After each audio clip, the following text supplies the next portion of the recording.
something. Somebody wrote, somebody like Hello, mad. good evening, and welcome to HMT. And of course, it's day 4 and the last session for tonight, for today. You know what we've been talking about this HMT? We've been talking about how to plan, structure, and organize your life for the next 25 years. And we're using 25 years as a benchmark, but in fact, we're talking about how to structure your life for the rest of your life and even how to continue to live even after death. So you should know how packaged it is and how packed it is. And of course, for many of you who've been a part of the journey since day 1, day 2, day 3, I'm sure you can attest to what you've been getting. Would this be any different? While I may advise you to keep your fingers crossed, I can tell you, yes, it will be, because it only gets better till we get to the end. Will we get to the end? I'm not sure. But we are sure it gets better. And so we'll be talking about how to structure life. And I want to encourage you to please share right now. Go ahead and share. Invite your friends. Share to your groups. Share on your page. Call as many as possible people that you know should be benefiting from this. The benefit of sharing knowledge is that you have less people that will be a baggage to you while you are trying to accomplish your goals. so do them a favor now, do yourself a favor now, invest in them so you won't have to be carrying them along as a baggage, but they too will be running across and running along with their own purpose and with their dreams. And don't forget that you can get some books that, in fact, not some books, a lot of books that Dr. Sunday Adelaja has written. And why am I announcing it now? Because this is HMT period, and during HMT, we give a special discount. And so there's an HMT discount. And if you want to find out more about that, I advise that you write to dsasbooks@gmail.com. I'll take that again because of my Yoruba accent. dsas@gmail.com. And sorry, dsasbooks@gmail.com. So that's dsasbooks@gmail.com. Please don't forget to write and enjoy the special offer that we have for HMT. It lasts till the 15th of February. So this is day 4 and it promises to be interesting. But I have one book here, and probably if you can guess where the book is from, and I'll be watching the timeline now. If you can guess it, I'm going to read a quote, and if you can guess that book, I promise to send you a free copy. Don't spend your life in vain. Identify yourself, discover your purpose, and let your dreams come true. So I'm going to go back and watch the timeline, and if you can tell me where that book is from, if you can guess it, I'll send you a free copy. All right. So while you are guessing that, let me introduce you to a book here that is called "Where Are the Heroes? Let Heroes Arise." Let Heroes Arise.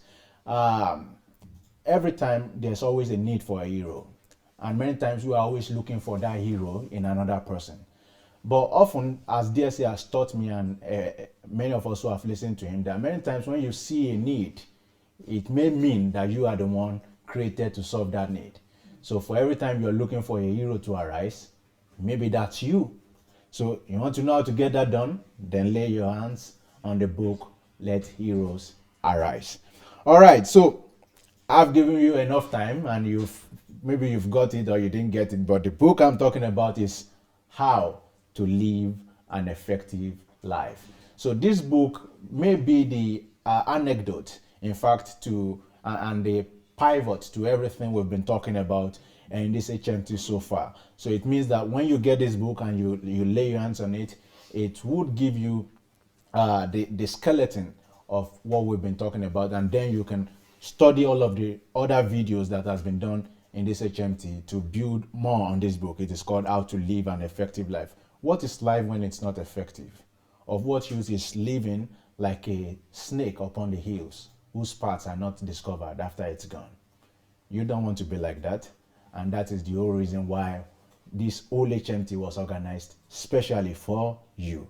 So get your hands on the book, How to Live an Effective Life, and discover just how to do that. And I want to encourage you again, please go ahead and share. Share, share, share. It's a hidden secret to our guest, who our speaker today is our host and is also our guest speaker. I don't know how the paradox works that way, but well, that's what it is.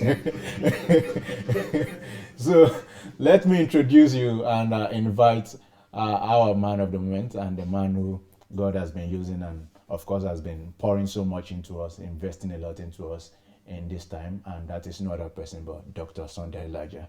So Dr. Sunday Elijah, you're so much welcome. My honors. Thank you, sir. Thank you so much. So welcome everybody. And we're here to continue where we left off in the afternoon. So our people here don't get tired. I'm really impressed by them. They are not getting tired. I'm totally shocked.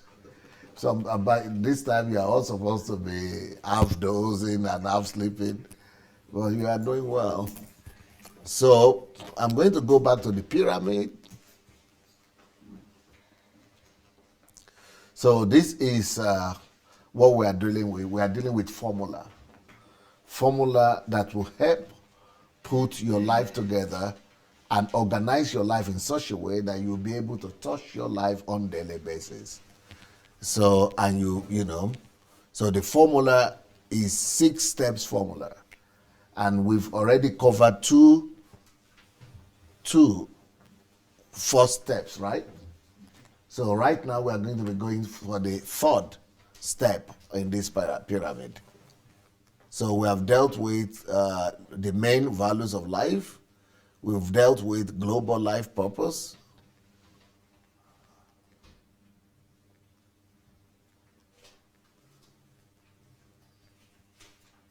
Now we are going to start the 3rd step, the 3rd level in our general plan out of in our pyramid, which is the general plan. The general plan. So what is general plan? So we've spoken about the mission, the obsession of your life. Then we've spoken about your universal, or what do we call it? Global purpose. Then we are speaking about the general plan. So global purpose, you already know what that is. It's more specific. It's not just your obsession. It's not just your mission in life. It's more than that. It's more concrete. It's your global purpose, your own, concrete, which is different from all others now. And then now that global purpose, you've got to break it down. You're still working with your purpose, so we are breaking it down. And the beginning of that breakdown, you don't just break down to every day immediately. The beginning of that breakdown is to even find, is also self-inventory, to find out what do I even have. So now I've understood and I've outlined what I want to do, what I believe that God wants me to do. Those are lofty goals, right? You've written down, you've said, okay, the great things you want to do for God. Now, so this question, general plan, is when you answer the question, so what do I even have to bring this lofty purpose to pass? What do I have? What do I possess? What are my possibilities? What are my resources? So this is a question of resources. Probably going to be the most challenging part. Also, but the most revealing part. The most, maybe glorious discovery for you. So please, if you are watching this program, go share the message with your friends and family members. We are going to go nuclear now. We are going to go to another realm now. So from what I've read in the comments that what the people were writing, and from what I've heard here, we really need to pay a lot of attention, because from people's feedbacks, this is not what they have been taught before. Yeah, it's totally different from the way they've been taught. So we need to pay attention to be able to really get the message. So the general plan is? Number 3, general plan. General plan is closely linked with the global purpose. If the global goal is to affect 500 million people, The general plan will show how it will be done. So now you understand the general plan is coming from the global purpose. So you now know you didn't you now know the global purpose in figures. So it's not just in description, but you know it was 500,000. So 500 million. So now the question is, where will I get that from? How? So now you could also use that to, think of your own, where you are, whatever you have written or whatever you want to do, and now try to answer the same question: how? What do I have to really make this happen? Of course, you will never have enough. You're going to always have less than what will be needed to do what you want to do. But at least whatever you have, your 2 fishes and 5 bread, you can bring it to God, and then trust Him to multiply that and open other doors for you. So that's where we are. Can we start all over again? Number 3, general plan. General plan is closely linked with the global purpose. If the global goal is to affect 500 million people, the general plan will show how it will be done. The goals can be achieved in 20 years or in 10 years. The purpose of the general plan to determine what key factors the man has to achieve the goal. What he has to achieve the goal. So if the global goal is to affect 500 million people, the general plan will display how it will be done. So how will it be done? What do you have? What are the resources you have to do it?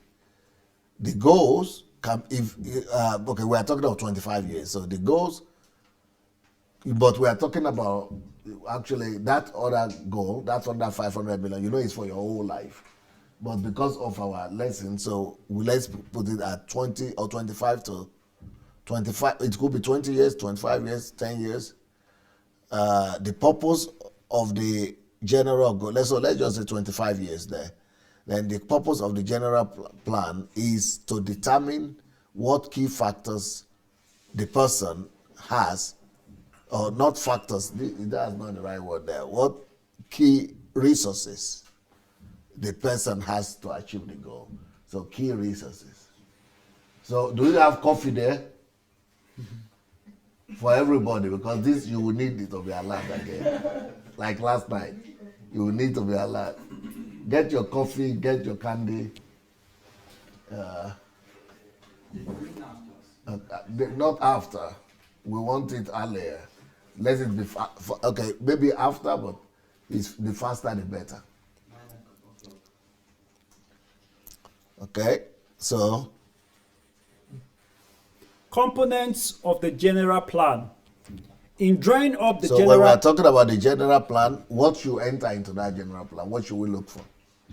In drawing up the general plan, it is important to determine the following: tools or methods to achieve the goal. So what are the tools you've got? What are the methods you have to achieve that goal that you've said you want to achieve? Maybe you have education. Maybe you have experience. Those are tools. Maybe maybe you have a mentor. Maybe you have people you could learn from. Maybe you have an organization. So methods, tools, those are the things we are looking for here. Tools that will help you to get that goal met. Okay? Resources or wealth to achieve So the goal. another thing we are looking for are resources, other than the tools, the mechanisms, the resources or the wealth, the riches that you may have to achieve the goals. So you will be wondering what is the difference between method and resources, but we'll get to that later on.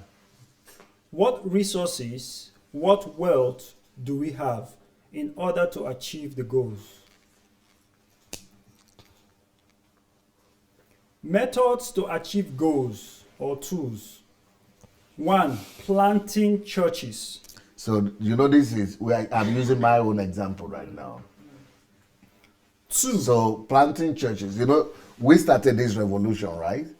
about reforming the church in Nigeria, and I always tell people, stop going to those churches.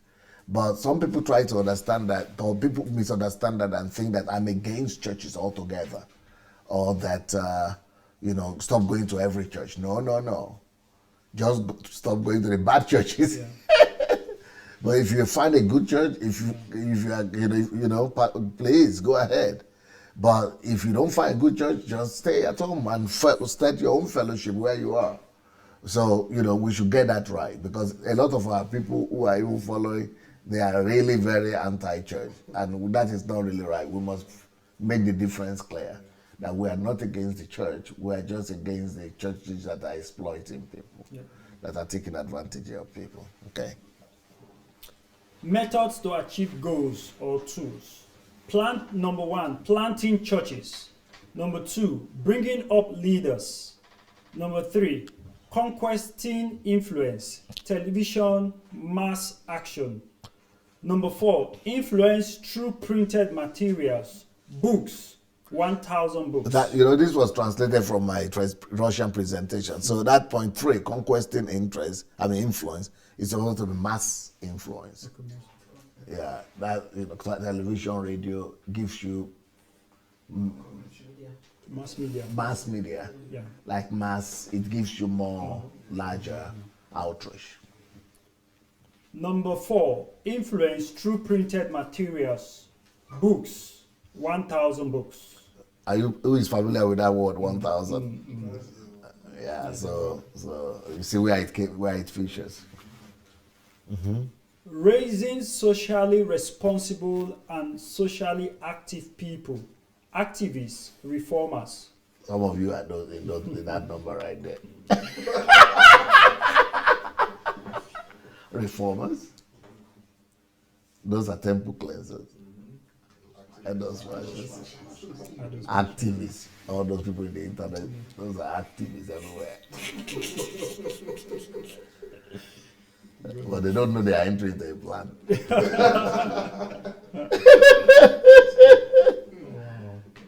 You think they know? That 20 years ago, it has been written concerning them.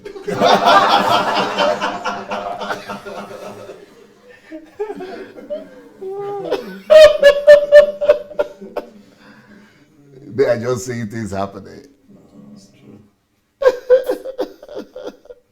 See, it's about people who wrote down. The Harvard.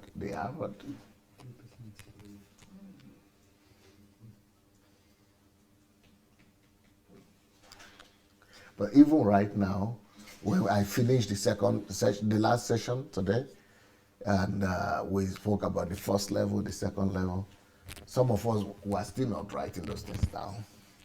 The Harvard lesson is just here. Meanwhile, we need to get it here. Although you still need to work more on it when you get back home. But still, start writing. Start getting... Because while you are sitting here, some processes are happening. Because you might say, I will write it down later on. Well, some of those 84%, they also thought as much. And the 13%. So it's better to write. Okay? Raising businessmen, Club 1,000, political influence.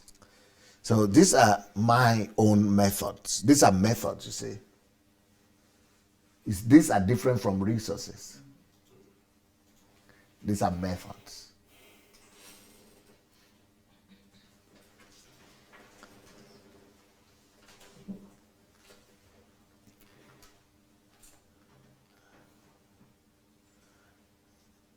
So to talk about resources now, okay. Now let me just ask you, what is the difference between what is here and resources?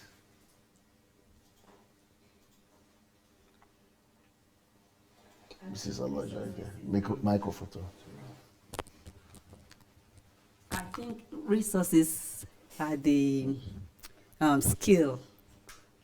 The skill, organization, everything that I'm going to, like education, Yes. And that's gonna be then reason. method will be how I'm going to apply the resources Okay. to make them work. Yeah, but methods also, this could be methods. So methods is how what I'm going to methods. I'm going to plant churches. How I'm going to So I'm going to use planting of churches. That is a method.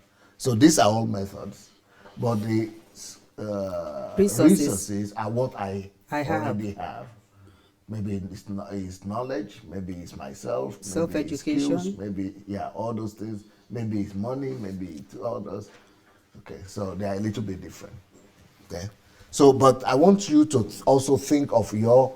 We'll go to resources later on, but let's just talk about methods now. So I want you all to think and maybe write some things down for yourself. Since we're talking about your global purpose that we dealt with the last class, you know that what your global purpose is. At least you have an idea. So what are the methods you plan to use? Put things down a little bit for yourself. What are the methods you could apply? Think about it. You've got to think about it. Brainstorm within yourself. What are the methods that could be applicable to your own particular calling?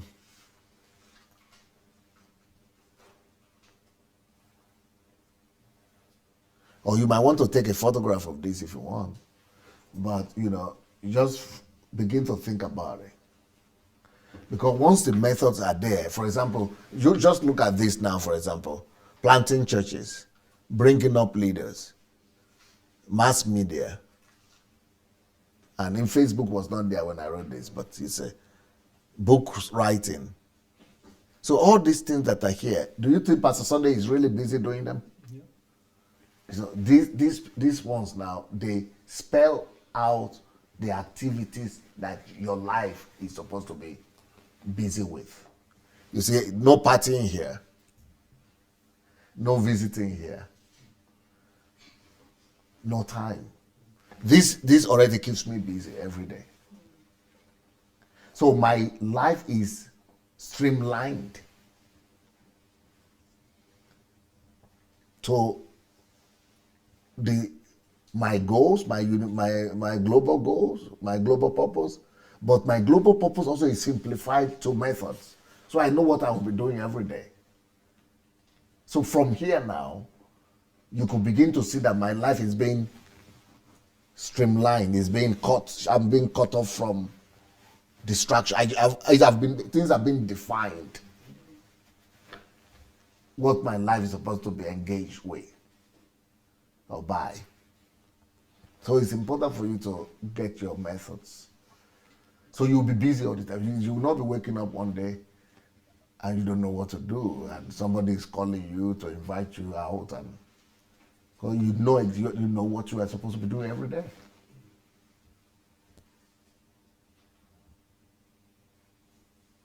But these are mine. But you find out your own methods.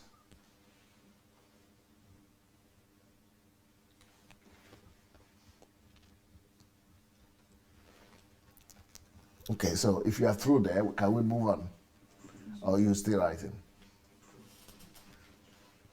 Okay, so I move on. The difference between methods and resources. Methods, options, a set of tools that can help to achieve the goal. Resources, what we already have in stock. Resources, the main wealth, and it is important to focus on so-called hidden riches. Okay, so you already know what methods are. We saw them earlier. So when we are talking about resources, we are talking about wealth. You have to take stock. Take stock of the wealth that you have or you potentially have.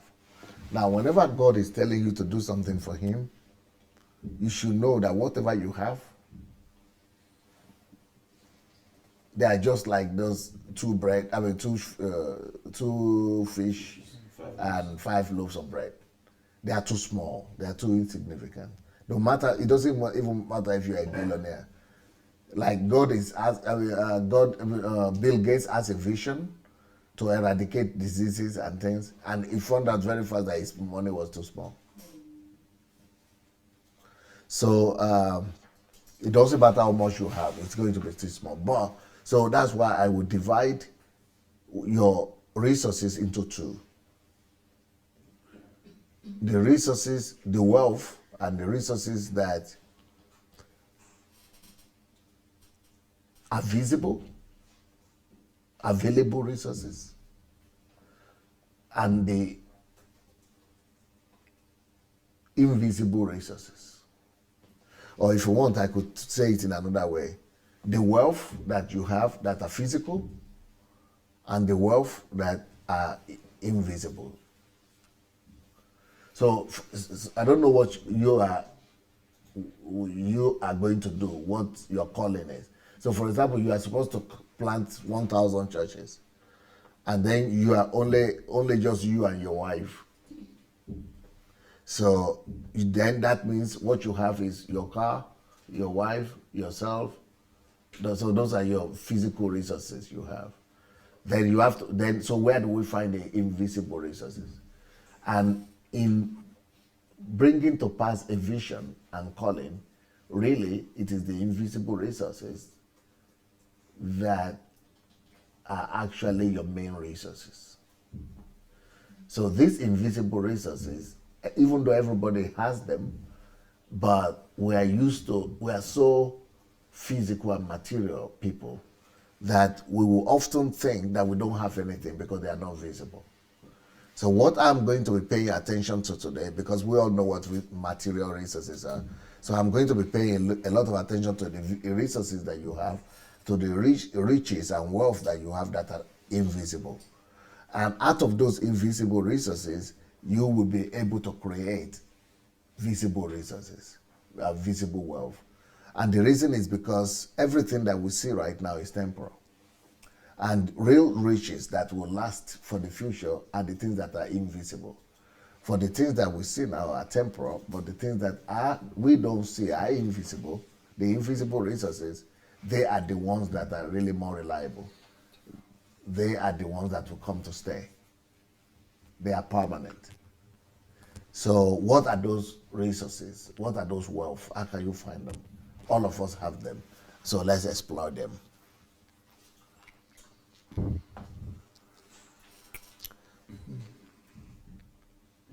Okay. People emphasize the visible wealth. Basically, people in this world emphasize the visible material wealth, feel paralyzed and helpless if they do not have money, influence, connections, or something tangible.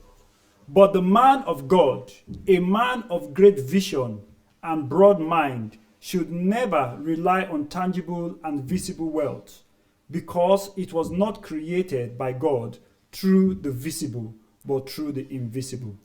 Everything God created didn't come from visible world. Everything God created came from invisible world. So if everything God created came from the invisible world, we should be like our Father. So it means that we shouldn't even be amazed or shocked or discouraged when we see invisible, when we see that we don't have anything. It's a good place to start. The Bible says in Genesis 1:1 that the earth was void and dark. It was shapeless and dark. So nothing was there. It was void. It was empty. So in that emptiness and amidst of that emptiness, God made something to come out. So that emptiness, let's say that is your own situation right now. You don't have anything. So you having nothing, how can you carry out such a huge calling that you have, such a huge purpose or vision? So that's what we are going to explore. Principle: all that is visible was made out of the invisible. By faith, we understand that the universe was formed at God's command, so that what is seen was not made out of what was visible. Hebrews 11 verse 3. The world became flesh. John 1 verse 14. Flesh is something tangible that was made out of invisible word. The main resources of a man is invisible wealth. Okay, so let's take care of this. Let's study this principle here. This principle say that everything visible was made out of something invisible.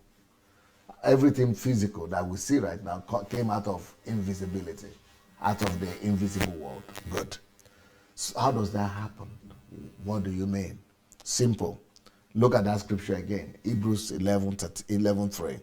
For by faith, we understand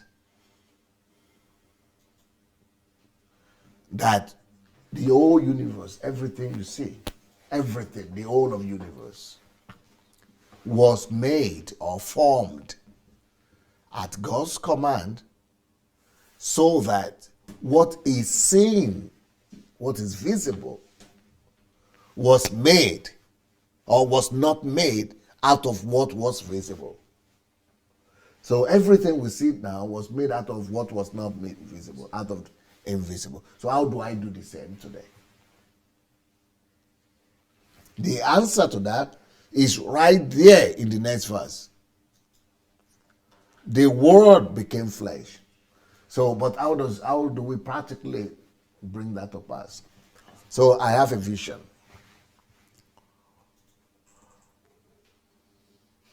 Or I don't even have a vision. I don't have money. I don't have anything.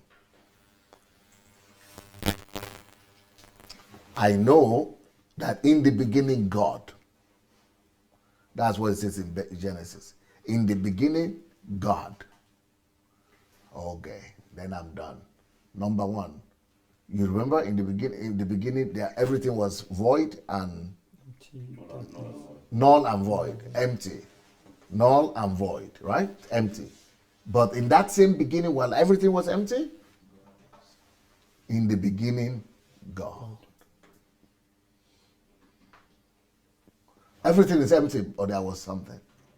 In the beginning, God. What does that tell me? For every one of my beginning, I should find him.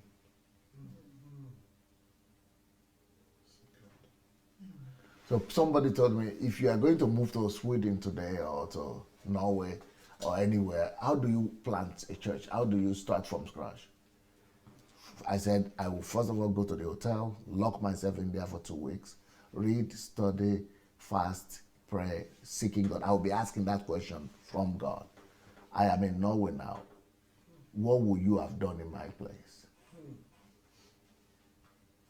If you were to be here, Father, show me the picture. Give me the idea. What should I do? The only thing I need, therefore, is, so the first thing I need, how to make something from nothing is, the first thing I need, remember in the beginning, so you see how I would do that, solitude. And when I'm with him, I'm not alone. When I'm in solitude, I'm there with him. He knows something that I don't know. I could be in a dilemma. I could be empty, don't know what to do, where to take anything I need. But he is full of wisdom. He is full of resources. So in the beginning, in every one of your beginning, God. So if you get that, that means with everything you are starting, don't even rush. Go get God. In the beginning, God. So get to be with him. And you don't have to be so intense, like go and do a solitude. Maybe you cannot afford to do a solitude. Maybe you are working, maybe you have children. Like my wife, she doesn't do solitude the way I do it. She just stays at home all the time, does her own thing, but she's waiting on God in her own mind, in her own way. She kind of has a way of doing her own. She doesn't go away like I do because children, school, everything. But she finds a way to just be in a state of contrite like that before God.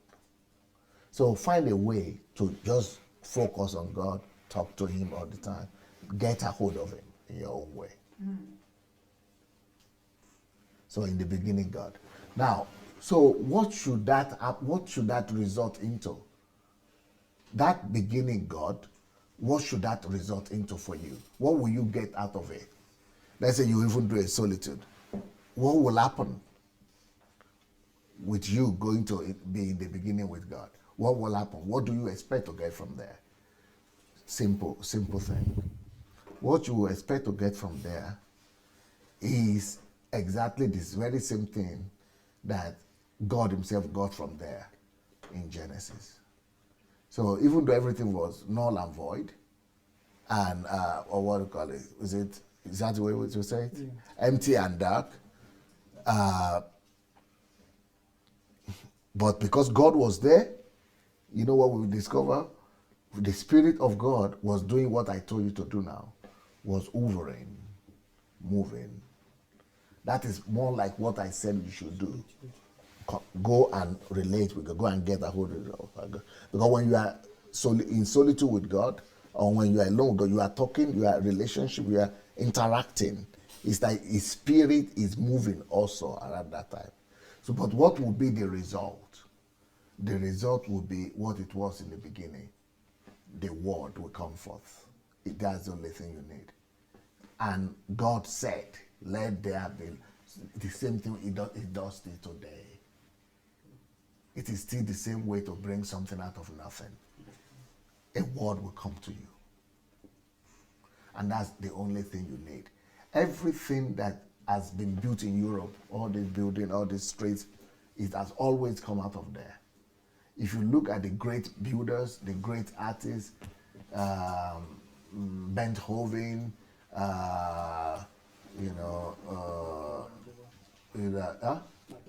Michelangelo, everybody that has ever done anything great in history, either they are builders, either they are songwriters, either they are painters, anything, they've always depended on illumination, inspiration.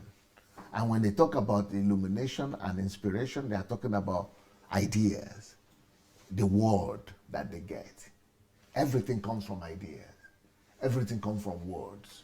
Everything comes from inspiration. That is what you get when you recognize that in the beginning, God. Even if you're an atheist. Okay, for example, how did Steve Jobs, Bill Gates come to invent what they invented? Idea came. Thomas Edison, how did he come to know what to do? Idea came. That is the basis of everything. Everything visible came out of invisible. But that process of invisibility starts with a word. So that's why it says there, the word became flesh. In the beginning was the word. The word was with God. The word became flesh. So the word, could you say the word? No, invisible. But could you say flesh? Yep. Yes. Everything you see came out of what you don't see. So when you get an idea, you don't have to even do solitude, but just concentrate on God.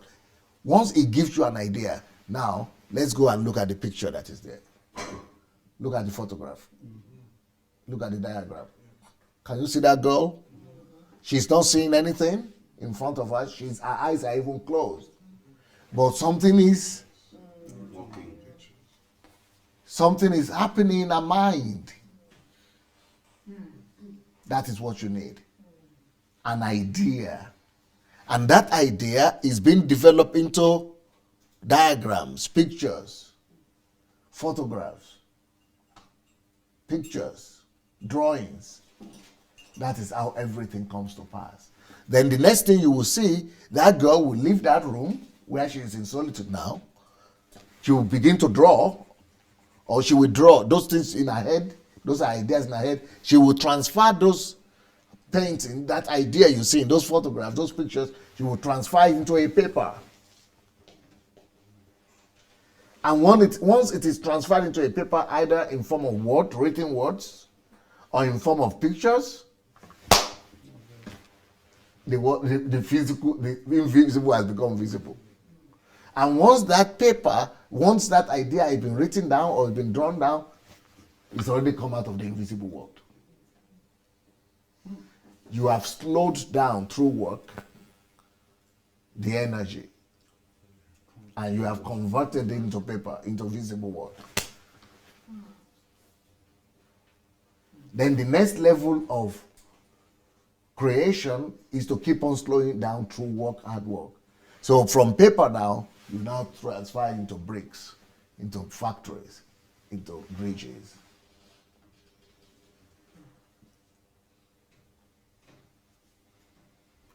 To make something from nothing is easy. But you have to know the formula as well. So this is in case you don't have anything. But apart from this, this is the basic principle of, so now let's look at that Hebrews again, verse 11:3, and you will read that with another understanding. By faith, we understand that the universe was formed at God's command, so that what is seen was not made out of what was visible. So what is seen is made out of what was not visible. So just like the goal. Okay, then. The Word became flesh. John 1:14.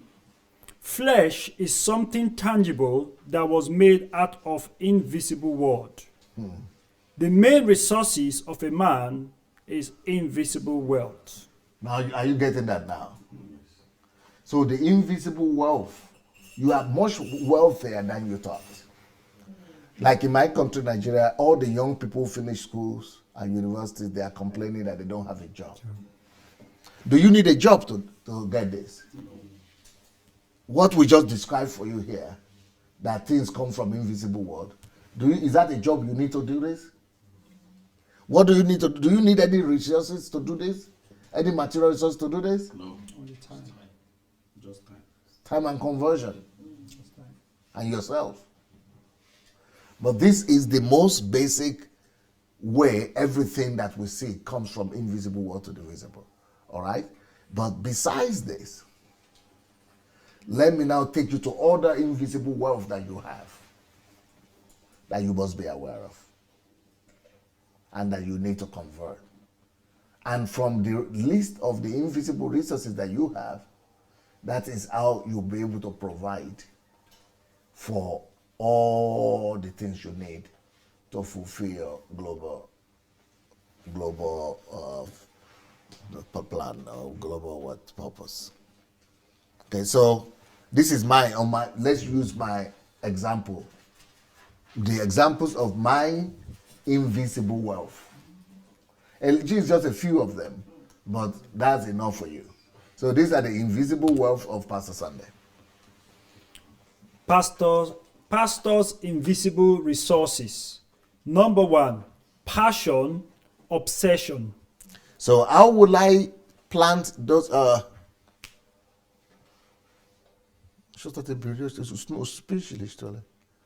so see that I want to plant churches, I want to raise up leaders, I want to bring influence, I want to do mass media influence, I want to write on 1,000 books, I want to raise up activists and reformers, I want to raise up businessmen, I want to have political influence. Where will I get the resources to do them?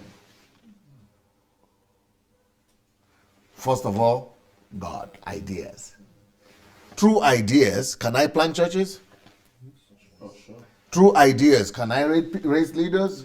Sure. Through ideas, especially if God is giving me those ideas, I can do all this. But besides the ideas, let's also begin. So I still don't have money. Let's now go and see other resources, invisible resources that I have, which are not money. My other wealth, but they are invisible, that I will use to do all this. Let's go. Okay. Pastor's invisible resources. Number 1, passion, obsession. Okay, good. You know, we already have obsession for God, passion for our goal. Okay. Now, How, I don't know. Do you know that I can use passion to raise leaders? Okay, these are wealth. These are resources. These are the things I'm going to use as well. Apart from what I told you, apart from God, being with God, these resources that are here, invisible resources, they are also my wealth that I will use to do all this. Planting churches. So let's see. Can anybody use passion to plant churches?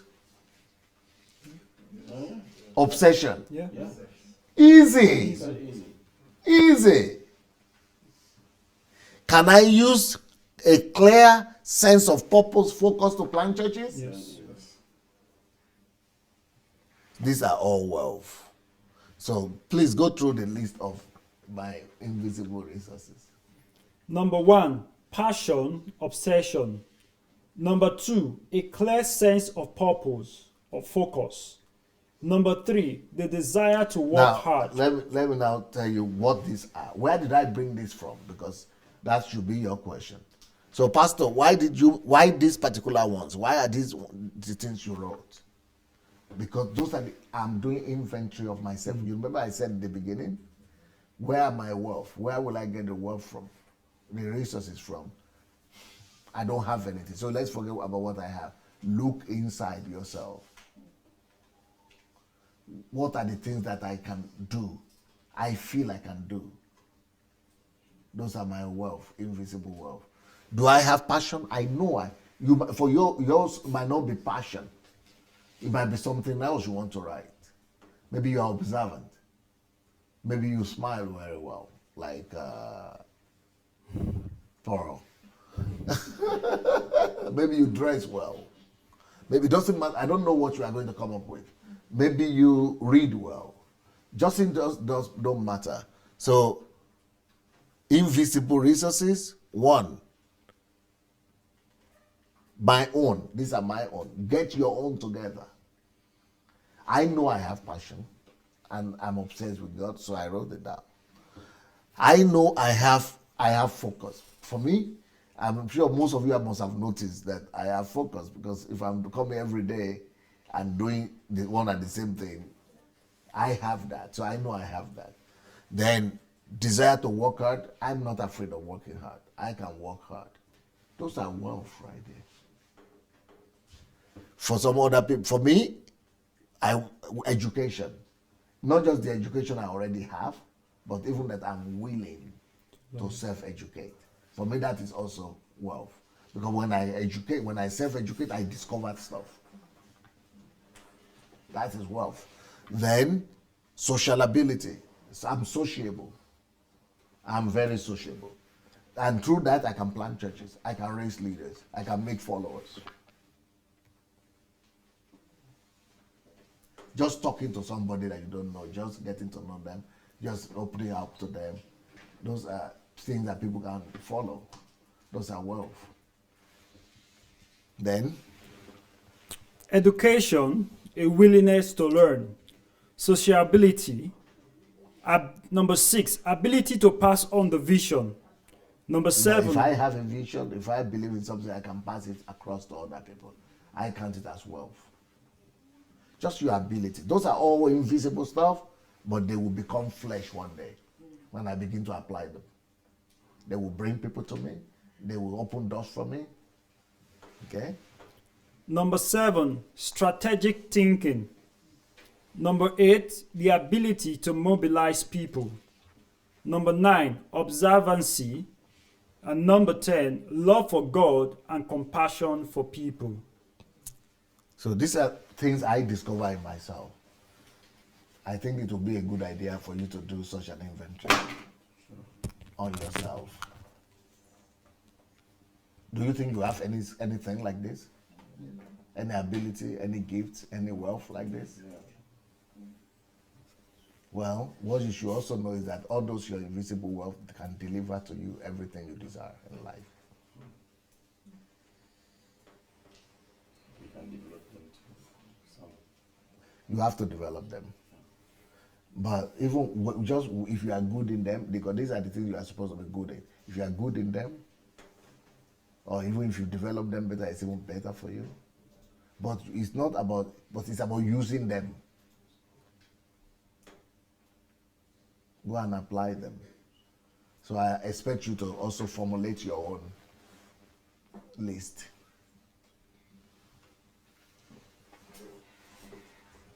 Is it complex a little bit? No. It's just that it's hidden. I mean, why didn't we know this 10 years ago? So simple. But we neglect, we don't even see it as anything. You want to add something there?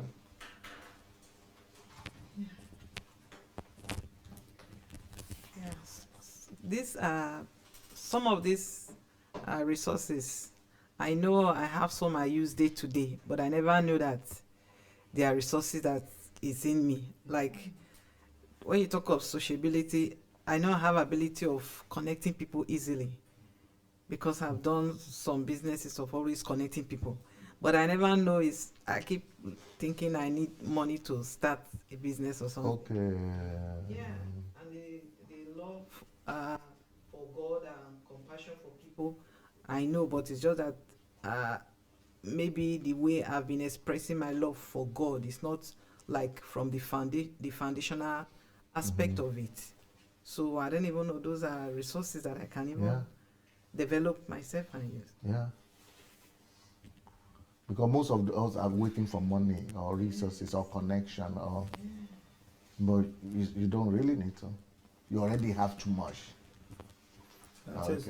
Yeah, it says scripture is coming alive because Which particular one we now? quote Ephesians every time. God has blessed us with all spiritual blessings. But we never just blessed. quote it, and sometimes we don't even know what those spiritual blessings are.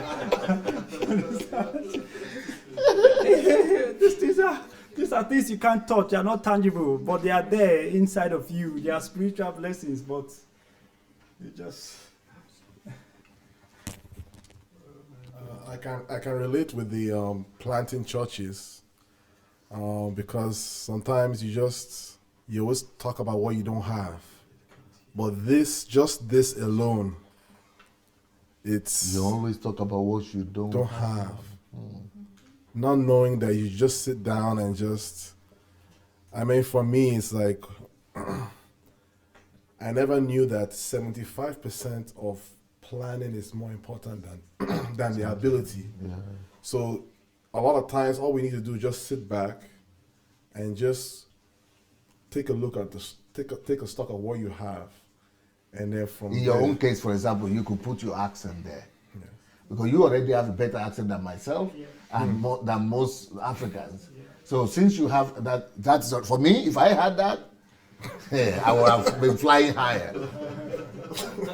And I would not stick with Nigerians who have different accents. Because you will not be popular there.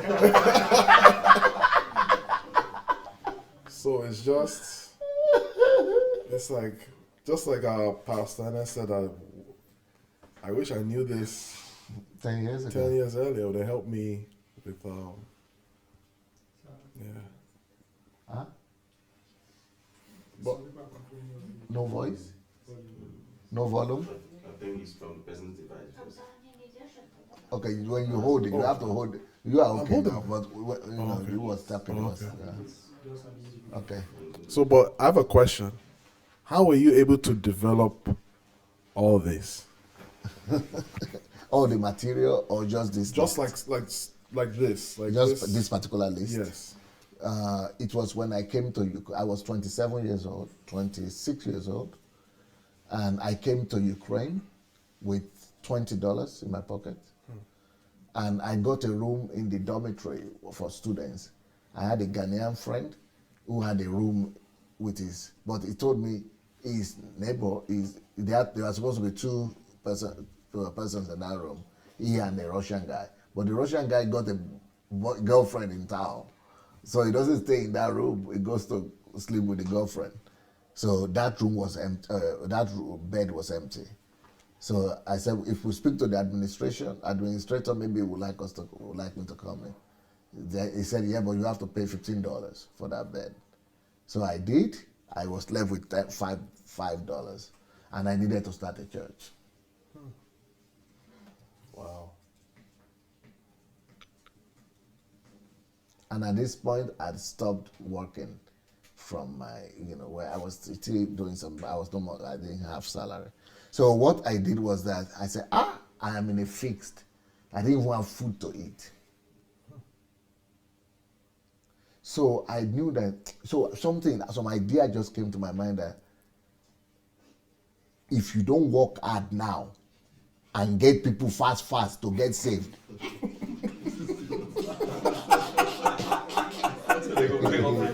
you'll become homeless. So that, because if you get people, as many people as possible, maybe they'll be offering. Because the people you bring all together, they become your resources. So I said, what do I have to? I didn't have Russian language. I didn't have accent. My Russian language was very bad that time. But I had the passion and the zeal. And I loved people. I wanted them to really get saved, not because of just even me. But that pushed me. My condition also pushed me to, because before I would have been shy a little bit, or I've been modest. So I threw modest out of the window and shyness. So that was when I started my program of touching, or if I don't minister to 100 people in a day, I shouldn't go to bed. I knew that within that month, I must get as many people as possible. So I determined for myself that every day I will get 100 people. By the end of 30 days, I will get, is it 3,000 people? 3,000 people in. So out of the 3,000, but I don't just give them invitation, come. I was using my passion. I was using just passion and love. Number 1 and number 10 is what I was using. Number 1 and number 10. So passion. So when I will express my passion to the extent that please don't go to hell. I know about this. God has saved me from hell. He will save you too. And I don't know you from anywhere. I don't know you, but I care that you don't go to hell because I know that somebody has already died for you. I will stand on my knees in the metro, in the underground, in the tramway, in the tram, in the buses. I will stand on my knees. I will be begging them, please don't. They will say, what's wrong with? He says, this guy is serious. So maybe the thing he's saying is maybe he really means it. They don't believe it, but they say, for a man to be so, it's serious. Okay, I will do it. Just don't cry. So I was using my passion and love, but of course I've prayed. But I was also using. So by the time out of those 100 a day, maybe one will come. But that's good enough for me. By the end of the month, we'll have 30 people. Wow. Little offering there, I could pay for the next month. And I could eat.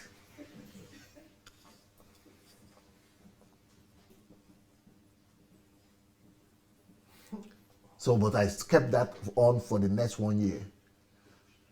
And after 1 year, I was having 1,000 people. So it was from there I discovered that I used love for God and love for man and passion, because they were not coming because I was giving them something, but because I was ready to cry, I was ready to persevere with them, I was sincere. So that was when I discovered that secret. So I discovered that, I thought I didn't have anything, no. $5 only. But I saw that what I had inside, I used. That was when this topic came to my life, invisible wealth. I was 26 years old. Ever since I've developed it to discover, maybe I have some more other things. So I used to think I could pray, I could fast, but I removed those. Because those are spiritual. Just the natural things that are there. Even though I could have included that too. So this is how I came up with this. And I've been using it ever since.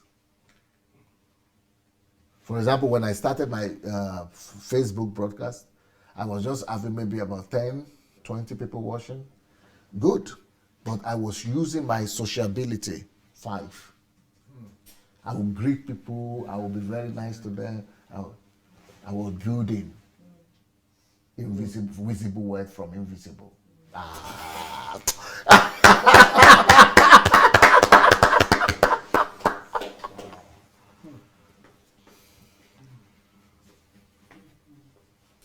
So if you now go back to those videos, where in all my videos, you think just this guy just wasting time. Why is he doing all that? But I was building bridges. I don't do that now because things. But I've already it's already done its work.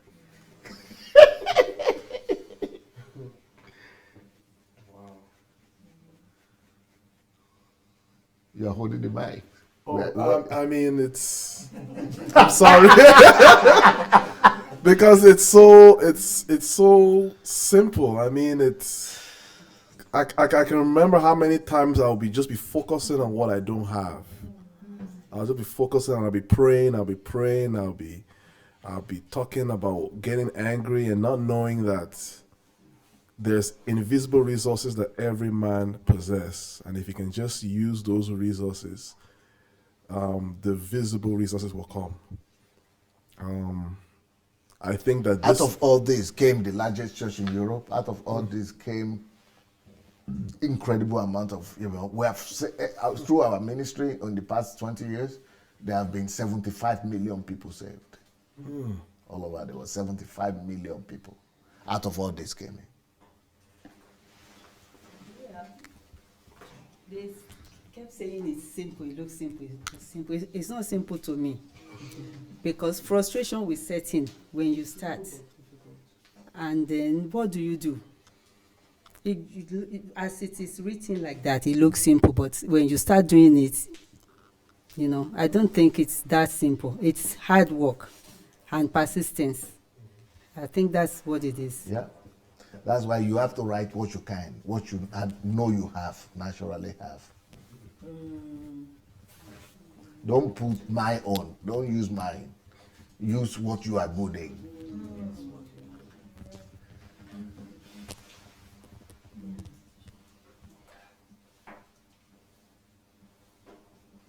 Any other person wants to? For example, when I was in another thing that made me to also know this, which I didn't include here. Let's say some of the spiritual qualities. So, because I love God, I used to go to churches to preach. But when I go to churches, because it was not there are white churches they don't always allow me to preach.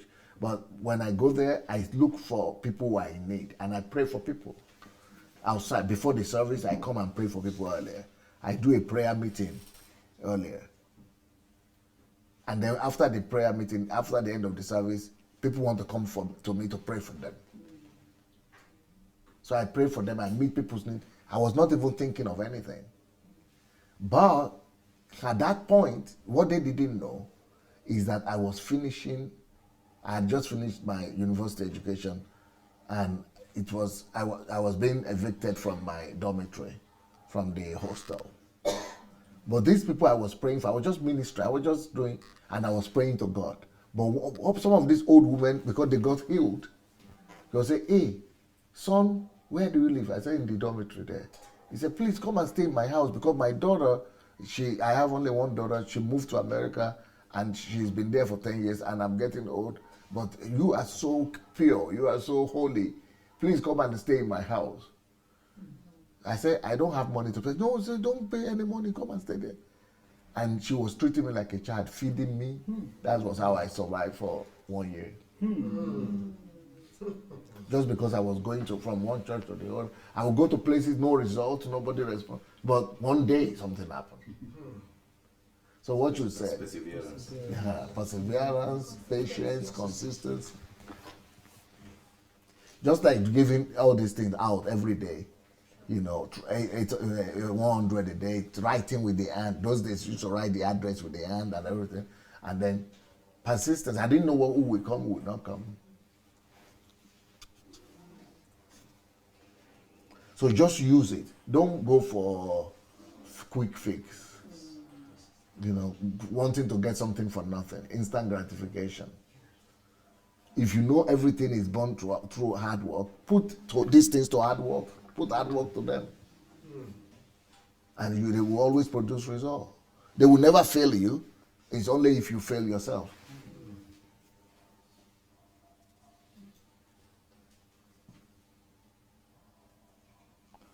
So I'm not emphasizing the physical wealth that you have to use to fulfill your destiny. But I'm talking about the wealth that God already put in you, gave you. Even though they might be invisible right now.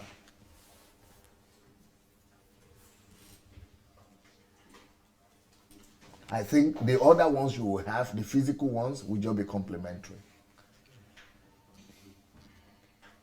But these ones should be the main ones that you are really using. So through this, I was able to do this.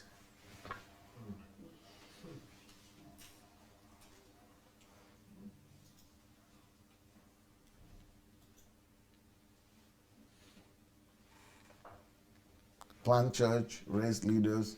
I'm using my resources, invisible resources.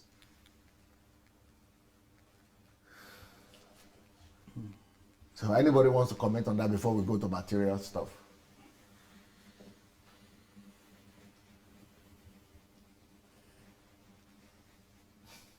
Is it clear enough? Okay, good. So let's continue. Material resources.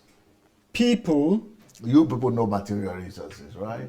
Money, connection, people. Wow. Okay. Material resources. People, opportunities, influence, connection.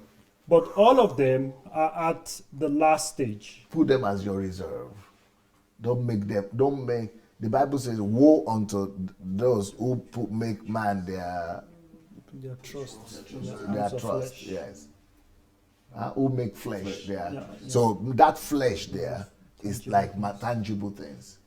Don't put your trust in tangible things. Tangible things, visible things, they are temporal. But the invisible things, they are everlasting. So don't always rely. Whenever you put your trust or lack of trust in what you don't have, you are actually telling God that you don't believe in Him. Because God wants you to believe in Him, and He is in the invisible realm. It is when you believe in things that are not seen, that's when you believe in God. But when you put your trust in what what are visible, then you are not trusting God. Those are facts. There's no need for God to trust in God for that. Then when you are complaining about what you don't have, material things, you are actually expressing unbelief to God, disbelief to God. So whenever you are complaining about what you don't have, those are, you are telling God that is where my faith is. My faith is in visible things that I see. And now I don't see anything, I don't trust you. But God wants us to trust Him for the things that are yet to manifest. And once they manifest, we should forget about it and begin to trust Him for the next thing that are yet to manifest. Because the just shall live by faith. So it is that is faith when you are looking forward to things that are not visible. Okay? Why do people complain about the lack of resources? Almost all people complain that they have no money, connections, they do not know anyone, etc. But they suffer because they don't know how to turn invisible things into visible things. That is the real reason why they are suffering, not because they don't have material things. Material things, those are ready-made things already. But the reason they are really suffering is because of what they don't know. They are not turning the invisible wealth God already gave them to visible wealth. Almost all people complain that they have no money, no connections, they do not know anyone, etc. But they suffer because they don't know how to turn invisible things into visible things. Everyone is already rich enough to do what he is called for. You have enough wealth and enough riches, enough to do what you are called for. Everyone. So where are they? Those are the very same things we saw. And you could make a list of 100 more of invisible wealth that you already have. Everyone is already rich.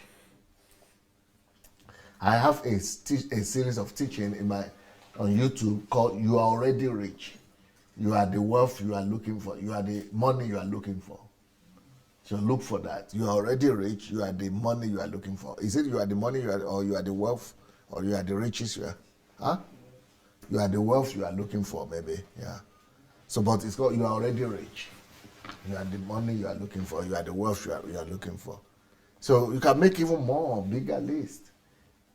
Just write things that belong to you, which are yours. So everyone already has more than enough. You see the guy is crying, that picture. You see the guy, you also see all the tears coming from the right places and the wrong places. You see him crying. Even where there are no outlets to cry, water is still, tears are still coming out of there. From the back of his head, tears are coming from there too. Complaining about everything. So let's read that again. Why do people complain about the lack of resources? Almost all people complain that they have no money, connections, they do not know anyone, but they suffer because they don't know how to turn invisible things into visible things. That is the real problem they have. The skills, the ability to turn invisible wealth they already have into visible material product that they need. What you already have invisibly will produce for you the visible things that you need. Everyone is already rich, enough to do what he is called for. Everybody. God doesn't send anybody to the world empty. He sends you here rich. So when in my country everybody is waiting, they're saying government didn't do it, government didn't do that. Well, okay, that's what they know. Some people go to school and they finish school, they have all that, and they're still complaining that they don't have anything. Okay, that's your choice. That's why all Africans are running away from the continent, because they are not taught this, that they are already rich. Because they have been taught that riches are material. So they have to run to Europe and become slaves there just to have material stuff. But we are going to teach Africans the truth, and I hope some of them will embrace it. Okay? All your abilities are your wealth. If a man has ability to speak well, it is a resource because he has good potential to be a politician. Look good, he can make an impression on people and tie vital contacts. Be diligent, he can become an ace in the investigation of any matter, and then he can get to spheres where others cannot enter. These are just examples. If you dress well, that is a resource. If you speak well, that is a resource. If you look well, that's a resource. If you smile well, that's a resource. If you are lacking compression like peace like this, that is a resource. If you have this hairstyle, that is a resource. Yes, if you have the hairstyle of blessing, where is blessing?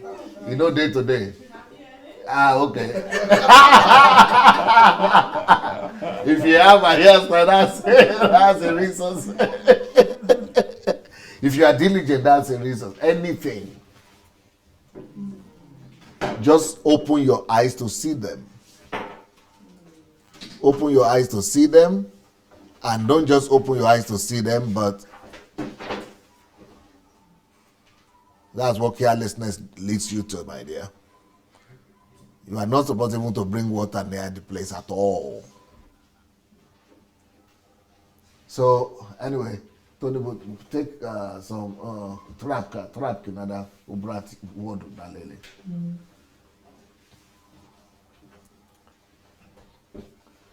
So anything you can do, anything you can think of, is already your wealth.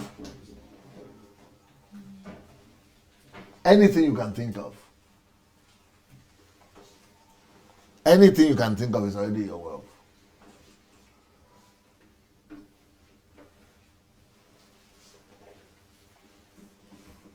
So I want to hear your thoughts about this.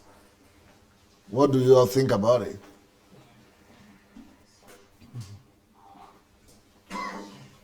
Nobody has anything to say. The Pearl wants to say something.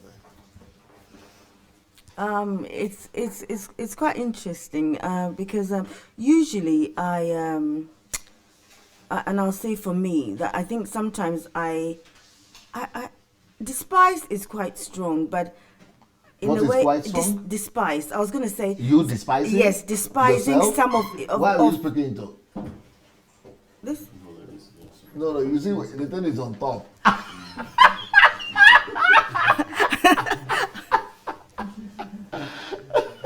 Yeah, we are hearing you now. Yeah, I was saying that usually, at least if I speak on my behalf, I have often despised So some of it's the things. self-despise. Yes. So for example, you were, even though it sounds trivializing, like, oh, your hair could be you know what I mean, or your smile could be, you kind of sometimes despise, or your ability to listen, you kind of despise it, because you're looking for the big ones, like passion, because maybe you're not that kind of person, you know what I mean? Usually you're looking at somebody else and thinking, oh my God, look at how that person owns the stage, look at how that person talks, look at, and you are thinking that, oh, well, I wish I had those ones. gifts or those qualities, not knowing that the qualities that you have is Even what just you the need ability to listen. Even the ability just to listen. Because I think for a long time, I mean, I've done all these, try to discover my purpose. I've done so many things, but usually I kind of think that, my purpose is, it's not something that's out there, it's that kind of quiet, maybe listening or counseling or something like that. And I'm thinking, but that's not going to make me money for starters, and that's not something that is, it doesn't own the stage, because you kind of despise sometimes what you actually have, and you're thinking that you want what somebody else has. I don't know if that makes sense, a lot of sense. So I mean, at least it's helping me to look at things in a different light, and just to see that I am unique in myself, but also unique in what God has called me to do, and what He has called me to do. He has equipped me with those qualities so that I can fulfill that. Brilliant. Anybody want to comment? I mean, for the first time, maybe in my life, I'm looking at myself and I'm seeing so much wealth, so much things I can do, so much wealth, so So much you mean wealth. people are not talking about this or what? No. I mean, you want to do something. And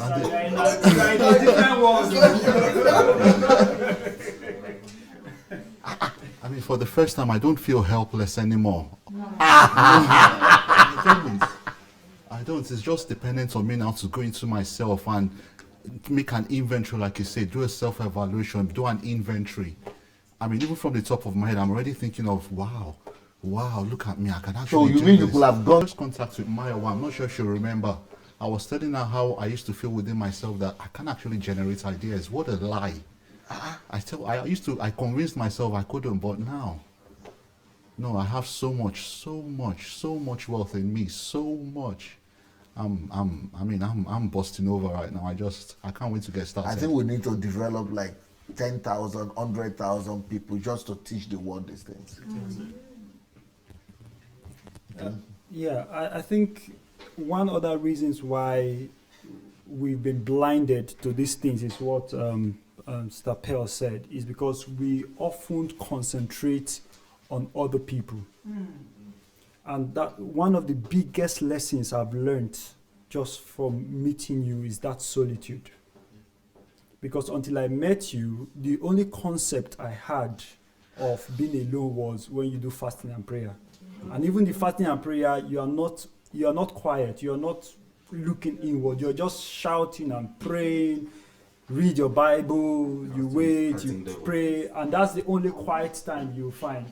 You understand? But when I met you and I started reading your books and started discussing it, solitude, I never knew that you can even use solitude to do anything apart from prayer. Yeah. That you can actually use it to write books, you can actually use it to pursue purpose. I never To add knew. value to To add yourself. value. So our problem, majority of people, the reason why they get Religion had really taken. Yeah. Religion had dealt with the continent. telling you, the reason why we get stuck where we are is because we are always looking at another person. We are always comparing ourselves with another person. Oh, he can do that. Oh, he can do that, and I cannot do it. What a lie. We are different. We are unique. Like he was saying, he said he was telling himself that he cannot generate. I was there myself because I was saying that what is wrong? Why is it that I'm not creative? Creativity. I was telling myself, but There is I no never, one it that was is a not lie. creative. There is no one that is not creative. We lie to ourselves every day, and sometimes it can become so bad that we get stuck in that world where we think, I don't know, we just think nothing good of ourselves. But everyone, like you have said, I remember the HMT, was it the one you were talking about? If I can remember the title now, but you're talking about form, structure, and system, where you're bringing it out from Genesis, and yes. you're talking about light, Order. Yeah, that's the HMT on order. And you said something profound, that every single cell in our body, Yes. right, that God has used to create us, has a purpose. That even those cells are living things and are fulfilling their own purpose. Yes. And it is the combination of all those cells that made us. So even we ourselves, we are like a compendium of an engine house, or like a factory of individual cells carrying out their own unique responsibility that God has assigned to them. Right. Their own their own living thing. But putting all those cells together now makes us, and we now have responsibility. But together as individuals, we have a holistic a vision and mission to fulfill. So that has been our problem, whereby we look at so-called men of God on the stage and say, I wish I could be like him. Look how bold he is. Look how lively he is. Look how he's able to, eloquence. Look how he's able to associate with people. He has this, he has that, and I don't. We keep focusing on the I don't even know that is a big problem. I didn't even know that's a problem. massive problem. Massive problem. Themselves. So they don't, just like you are teaching us now to go and look inward. your own self. They don't Why tell should you you that. do that? Rather, they say, "Look unto me, look to me, look to me." And that's been the problem, because our focus has been external instead of internal. Wow. Anybody wants to add to that? I wish I had this message 10 years earlier. And I want to say why. 10, about 2008, I was given the task of starting a church that existed again. And it was just me and my mom. It was the biggest struggle to grow that church. I used to think, So what were you doing? You had all the resources. I didn't know I had the resources. I didn't know. No. I used to think that if some pastor pray for me. No, you are I not used serious. to. That's why I'm being like, I'm like I would be listening to a depo. I was like, there's something, and whatever they said, I would just go and start declaring. If they'll come from the east, the west, we'll just go to the church. I will be doing all this stuff. We didn't know. No, are you serious? We didn't know, like when I was coming for this HMT. I said I want to sit down with DSC and ask him this question. For the past 2 days, the question I've been asking, you brought it out without me sitting down with you one-on-one. That was what I was going to say. That's what I was going to sit down with DSC and ask. What is the secret? A couple of weeks, because I left the church in Canada, And my mom would be calling me and lamenting that she's tired of this. She doesn't know she wants to continue. I said, don't worry. I'll just go to HMT, and I believe that because to me, God called us. It's not like we called ourselves. Why is this thing so hard? So when I saw that list, and when you were explaining to me, it was like, that's why I didn't know what to say anymore. Like, it was so simple that we didn't look within. We were thinking it was forces without. We'll bring pastors over to come and do some special program, thinking if they do a special program, that would draw the people. People don't suffer.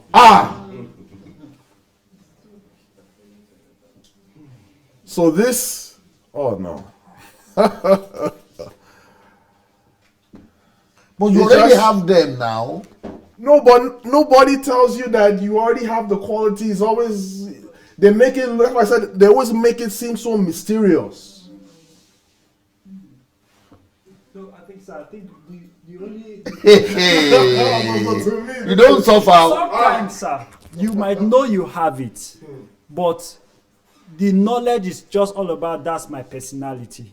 You don't know that it is a resource. That's your personality because you are unique. Yeah, but God gave you unique personality so that you could do what I cannot do. we don't see it as a resource that can be used. Because everything you have is to be used for the kingdom now. That's the whole essence of being obsessed. All those resources, all those things, they are for him, first of all, not to make money. Everything you use to get a job, everything you use to finish school, everything you use, all the abilities you use. Okay, for example, you were passing exams in school. Those abilities, they are first of all not for exams, but for his kingdom. You are working hard, you are reading hard, you are sitting overnight to read and read. Those things are not for exams, first of all, or for diploma. They are most meant, first of all, to advance his kingdom.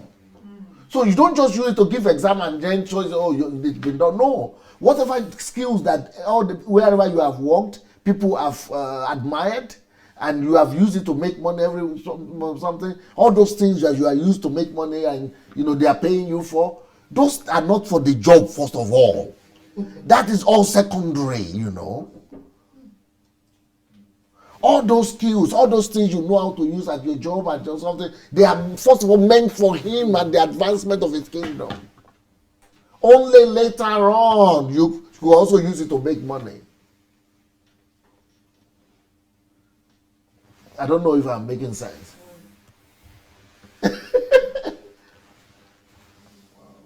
You want to comment on it, Adeola?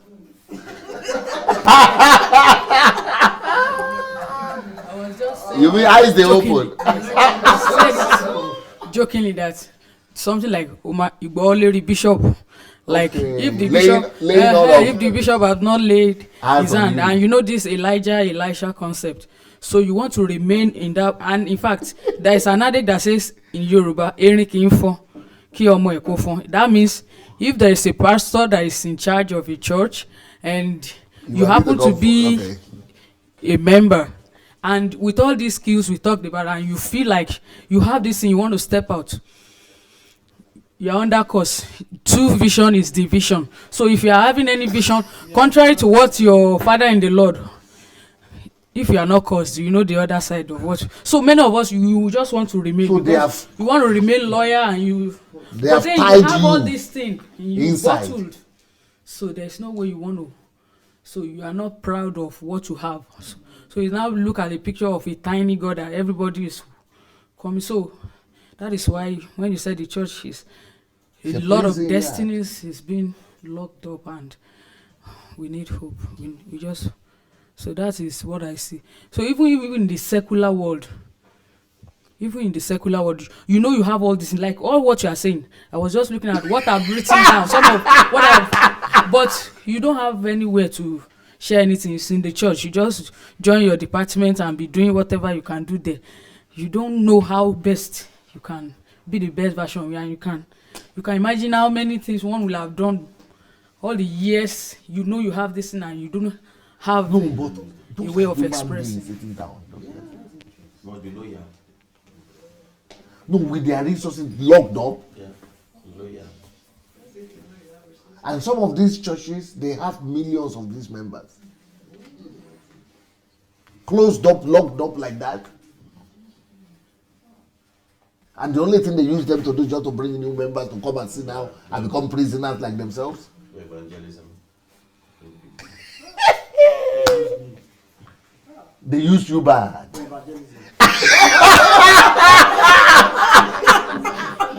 Evangelism boy. Even in the snow. Even the snow. In Europe. Snow. I'm telling you.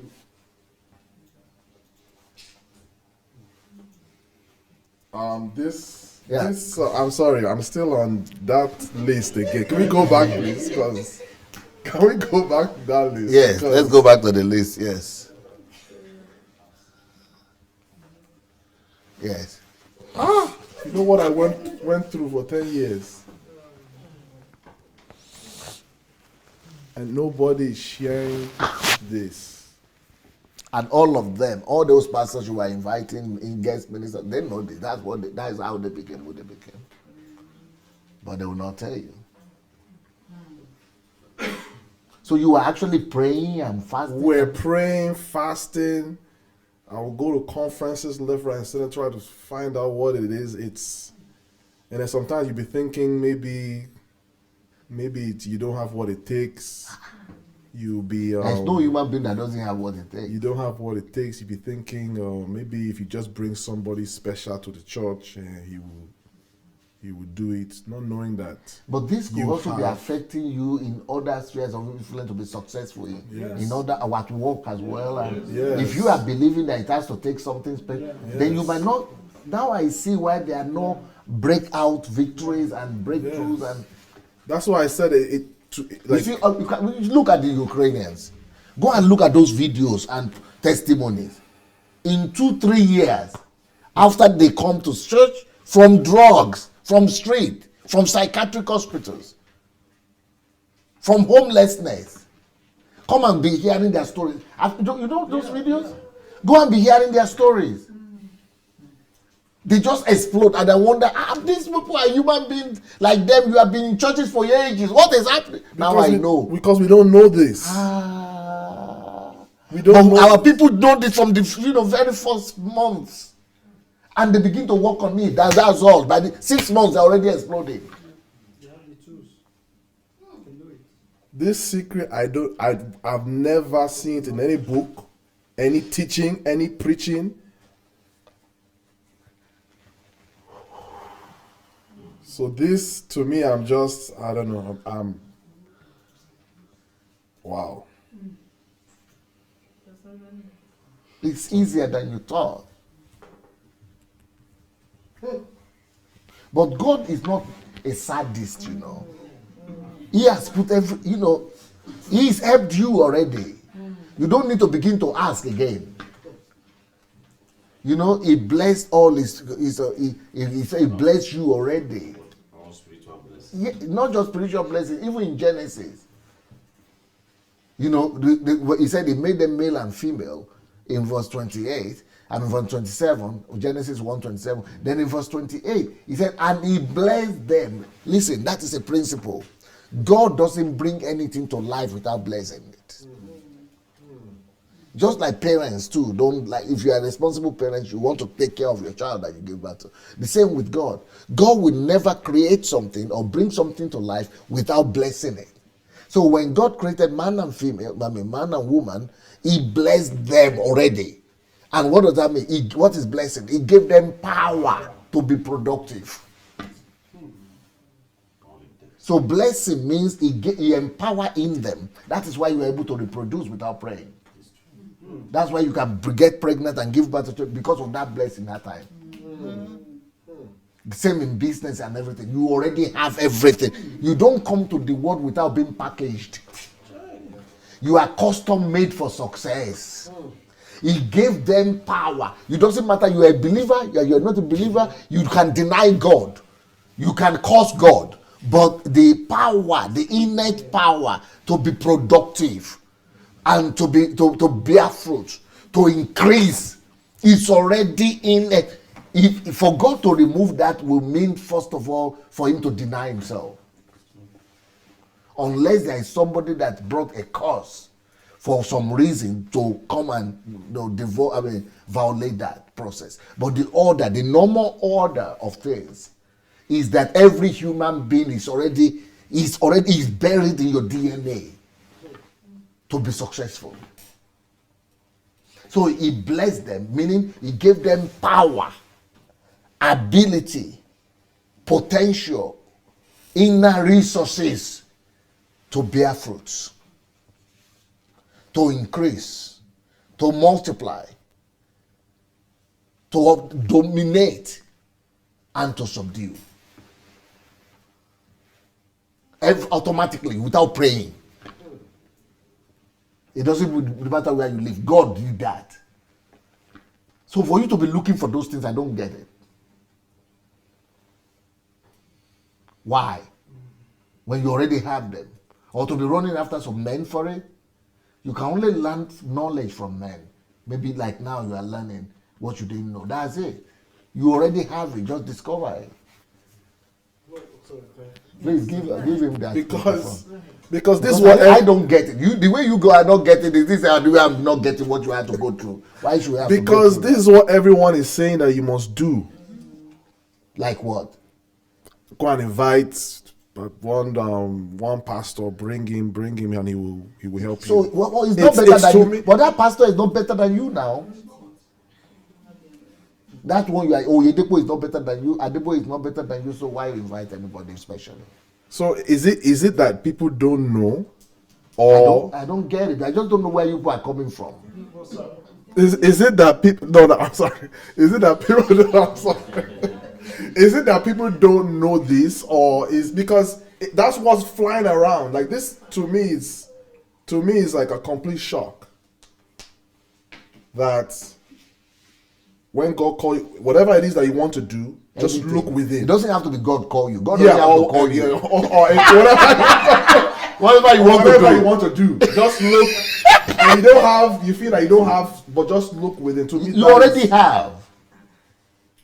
In fact, even the physical thing you think you have, they are inferior to these ones I'm talking about. The physical material ones are much more inferior. You don't even look at. You see, I'm not paying more attention to that one. Because those are inferior. Everything comes from the invisible world. That's what I'm trying to say. And they're already in you now. God packaged you for that.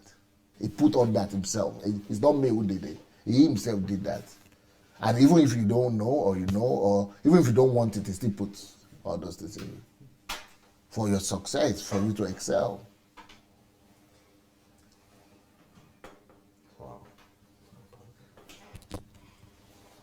Somebody said we are coming from the zoo. It's so sad to say. It's really painful. So now I see why all those people in Africa are looking for work, going to Libya, to come to here. What is wrong with them? Open their eyes, that's all. Those state people going to do prostitution, you don't need it. But you see, people who are prostitutes here, they just need to come. In the next 2 years, they're already members of parliament, doing their own businesses, directors, changing the nation. The one we went to the, he said he just met you for 15 minutes. You see, and her life changed. That's it. You don't need much. Just open. Maybe it's working better for them because nobody put religion in them. They're just coming from the world. That is what I just wanted to say, sir. How did you know what was in my head? Exactly what I wanted. I said, look, I wanted to say that the reason why unbelievers are more successful is because they don't have to deal with this religious baggage that we have. We continue to fight in our head religion. Imagine when you sit under a teaching, somebody telling you that God will never bless a non-tither. It sinks into your brain. So all you are looking for is how to walk and come and pay tithe so that you can get blessing, whereas you are already blessed. Are you serious? So unbelievers now who never heard that, they just have Just go and walk and just receive the bow. We just keep fighting religion in our head. Dying the two. It's so painful because we were discussing today. I always ask myself. I say, why is it that unbelievers are doing well. Christians are not. What's happening? We claim we know God. We claim we are closer to God. We claim we have blessing from God, but it's not manifesting anywhere. But religion is the most evil. I don't know how to put it. It's the most evil thing. I don't know which English to speak again. It's religion is evil. I'm telling you, it's the most cruel, the most wickedest, the most everything you can think of. With a passion. You have experienced it. With a passion. I hate it. It's painful to know that you've spent years thinking that you are doing God a favor. No, but when you begin to hear the stories of those Ukrainians, for example, I was just this other day, what do people used to think? No, just like, wow.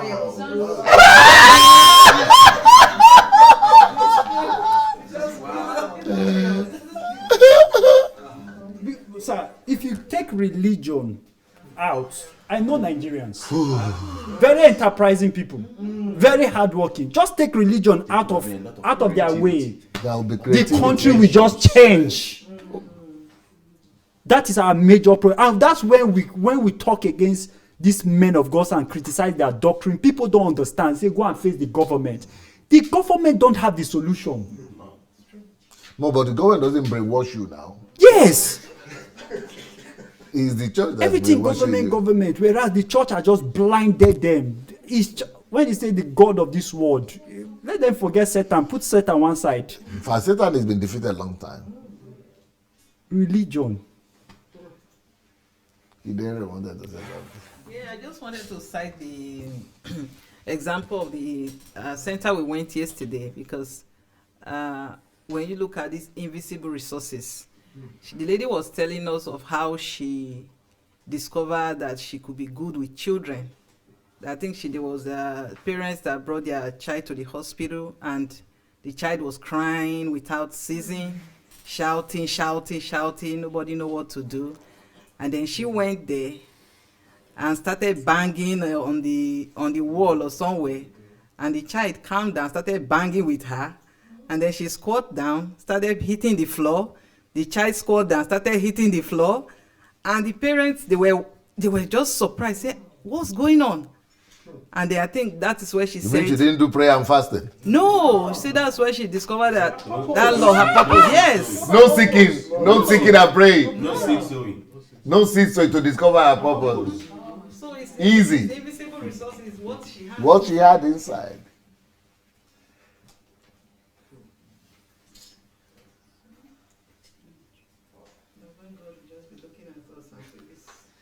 So does that mean we need to really bring this knowledge to Nigeria? I think this one needs to spread. Like this one, letting people know that you already have it. Because many people think that they need to, and I think if people get this, a lot of the churches will be affected because they're making people don't need to be going to those places. They don't need to be going to those places.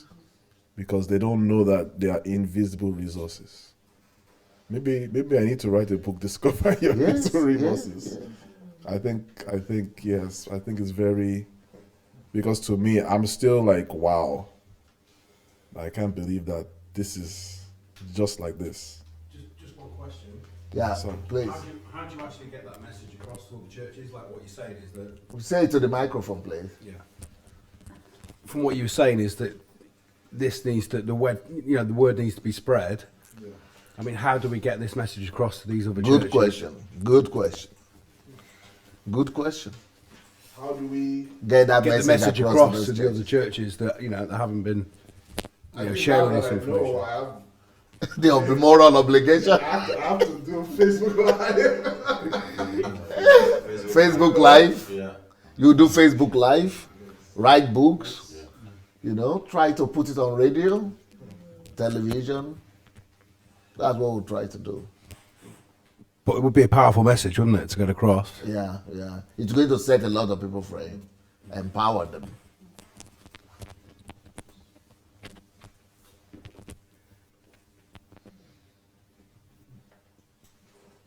Pearl, what will you say to that?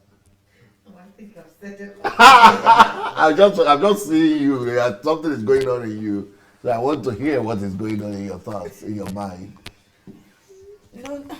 No, I mean, I think I've said, what I want to say. It's just Pastor Neuron and, how he's really reacting to it, and it makes me, I feel for him.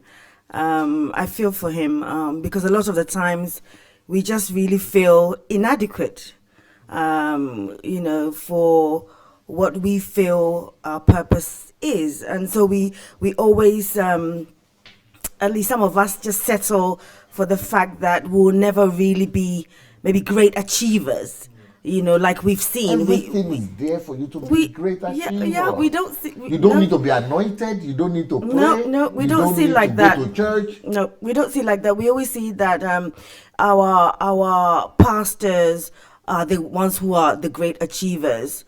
We don't have the ability or the gifts or the anointing, to be on that level. So it just. But we prove it every day by getting somebody out of the street yesterday and making him become like that tomorrow. Yeah, but we're amazed when we see those testimonies. Those testimonies, in fact, every time I'm watching them, I've got my mouth open all the time. I'm like, no, is this for real? No, is this for real? No, are they actually doing this? Is this mother of 7 actually doing this? I can't believe it. We just can't believe it. We actually can't believe it. So... For example, do you know that this lady that is sitting there doing the operation, Galina, do you know that she has invented something? And she's not just, she's a writer, she's written how many books? Maybe 5. Then she's invented a game that will help you for your children and your family, father, mother, children, to invent anything they want to invent. Wow. To become an inventor. Then she also invented a game whereby you could just be playing with your children and they will be learning discipline. They will be learning virtues of the kingdom, character. We can't believe it. Don't talk to her. So you will never tell. She just discovered that because of these things she's been taught. We're not even making a big deal out of it. Anybody you speak to who has been a believer more than, even this old woman here, you ask what she has done. Alina. Yeah. She has her own inventions. I mean, she has her own, she's written a book. She wants to print one right now. Alina? At 70. Yes. I mean, that just puts us to shame, It just puts me to shame when I hear these things. Last time we spoke about Yuri. This Yuri that you see here, this little guy, he never had a father, he never had a mother. He grew up in abandoned children home, orphanage. Yeah, he never saw his father, he never saw his mother. He just grew up in public place like that. And in the street, he went to prison. And he was having 30,000 people under him that he touched. And 3,000 disciples. More than you. Dear sir, I just don't know. I don't know how you do it. Honestly. Because of truth. He doesn't have money to do all this. He just had all this only. The numbers just, I find it, my mind can't, my mind can't process. Just ordinary human being like him, without no connection, no father, no mother, no evil upbringing, no even parenting. But when he came, he never even read a book till he came to church. He read his first book when he just came. And 2 years later, he was already leading 3,000 people. And now he's speaking English too. And just speaking English by just relating with people here too. Because he knows that everything comes from here.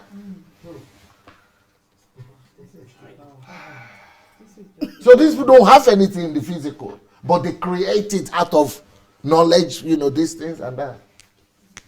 Okay, now that makes sense. Yes.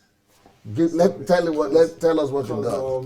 I remember you've always said this, but I didn't get it. You said that the church, everybody has their own Yes. NGO, Yes. and the church doesn't. And we don't even sponsor them because we've taught them. We don't even pay them. Yes. Even those places you went to, we don't give them money. They do that for themselves. Everybody has their own because they just use these resources. They've been taught. Their eyes are opened. That is more than money.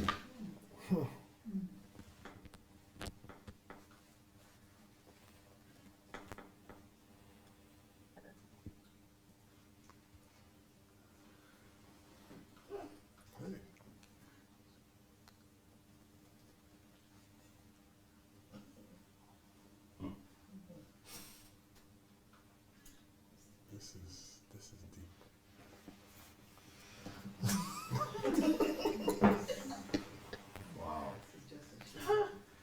This is. The lady, she told us. Sorry? Yeah, the lady at the NGO, Yes. she told us how she would just take a child, one of, any of the handicapped child, and then she knows that each child has maybe like 15 member of the family that will be coming. And through that, she will touch all the 15 or 30 or whoever. You see? So through a child, she will minister to. Because she knows that's a resource. So she's not looking at a child like one person only. Everything is a resource. And then she will win those people to Christ through just So it is a already child. multiplied. Everything is a resource. She doesn't need to go and print flyers. Yes, she just needs to touch one with the love of Christ. Just one. And then from there, touch another one. Because the power to be productive, to be fruitful, to increase, is already in you. Just see it. Somebody said silent night at HMT. We are flabbergasted. Silent night.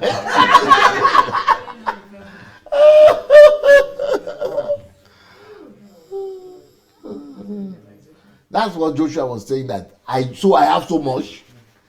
He said I just realized I have so much from head to toe. I have so much. But he was thinking the opposite. Can you imagine in a country where you have 200 million people, how much wealth that is? Now I understand when you say. Sorry? I said, now I understand very well when you say that the people, even the so-called youth running for office, have no idea. They don't have an idea what they want to go and do there. No, they don't get it. They are too far. They are too far. I kept on repeating it, saying it, but Because during your interview, not one of them mentioned anything like this. They are always talking of the oil. The same thing those other ones are talking about. That's why I wrote the books. Stop looking for a job. Because that's what I'm writing there. Stop looking for a job because you are everything. Then I wrote another book, why losing your job is the best thing that could happen to you in your life. Why? Because of all these things. So I'm opening your eye. Hey, wake up. You are already okay. You are already rich. Even when you lose your job, rejoice. So those two books is all about that. And then how to live an effective life and all this.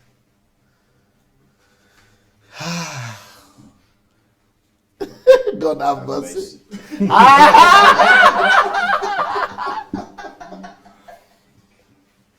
Maybe God has already had mercy by bringing you people here. Yes. That's a mercy. Religion, I think they are beginning to come to that. I think that religion is the worst evil. thing. Religion is evil. It's the worst thing that has ever happened to our continent. Religion. The devil just gave us religion and just went to sit down. He knows religion will do a better job, so why stress himself?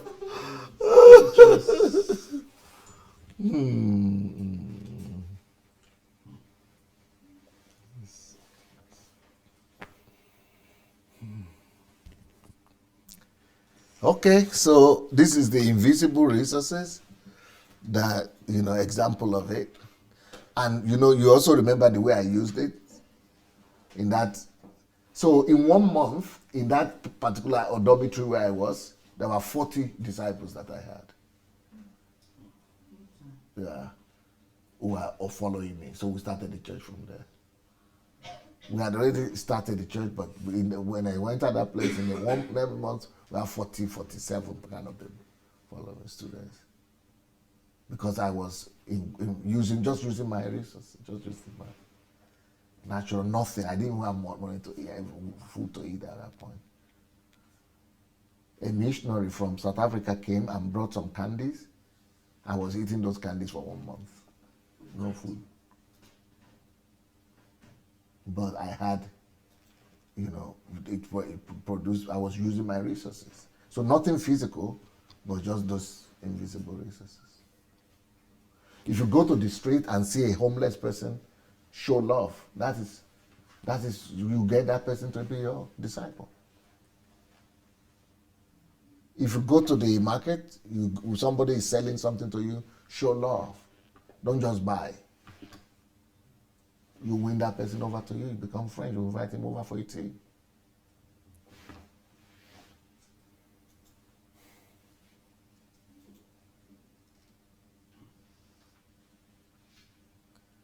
You pass by somebody, just say, hi, I'm coming from this, how are you? Where are you coming from? Hi, nice to see you. Oh, you live here also? I live here. My name is this. You become friends. Everything is much easier than you got it.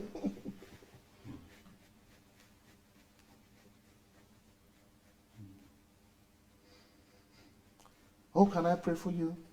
Oh, yeah, okay, yeah, pray for you. Yeah, ladies, my contact.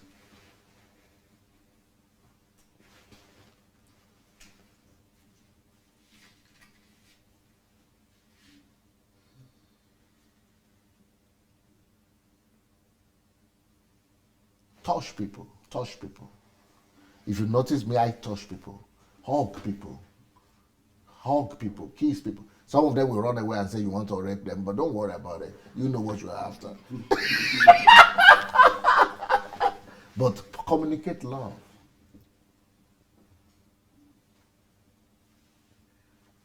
Don't be afraid of, don't be more afraid than to act. Act more rather than be afraid of it. Because it's that fear that is even stopping you from acting in the first place. Honor people. Was it? Al was talking today about how I fell on my knees to welcome him, and the reason I did that because I saw how active he was on social media, on the platform. So when I saw him, I went to honor him. Honor people. Some people will be afraid to do that before they will think, oh, they will disrespect me. I don't care. I needed to do what I needed to do. That honor is also your instrument. It's also your wealth.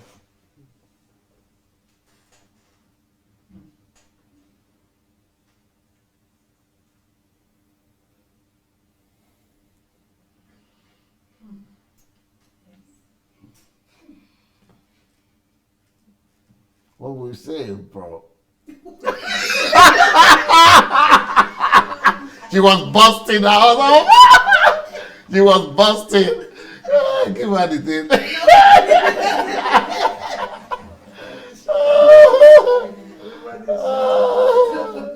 What were you thinking about though? Give her the thing now. No, dear, say it was just,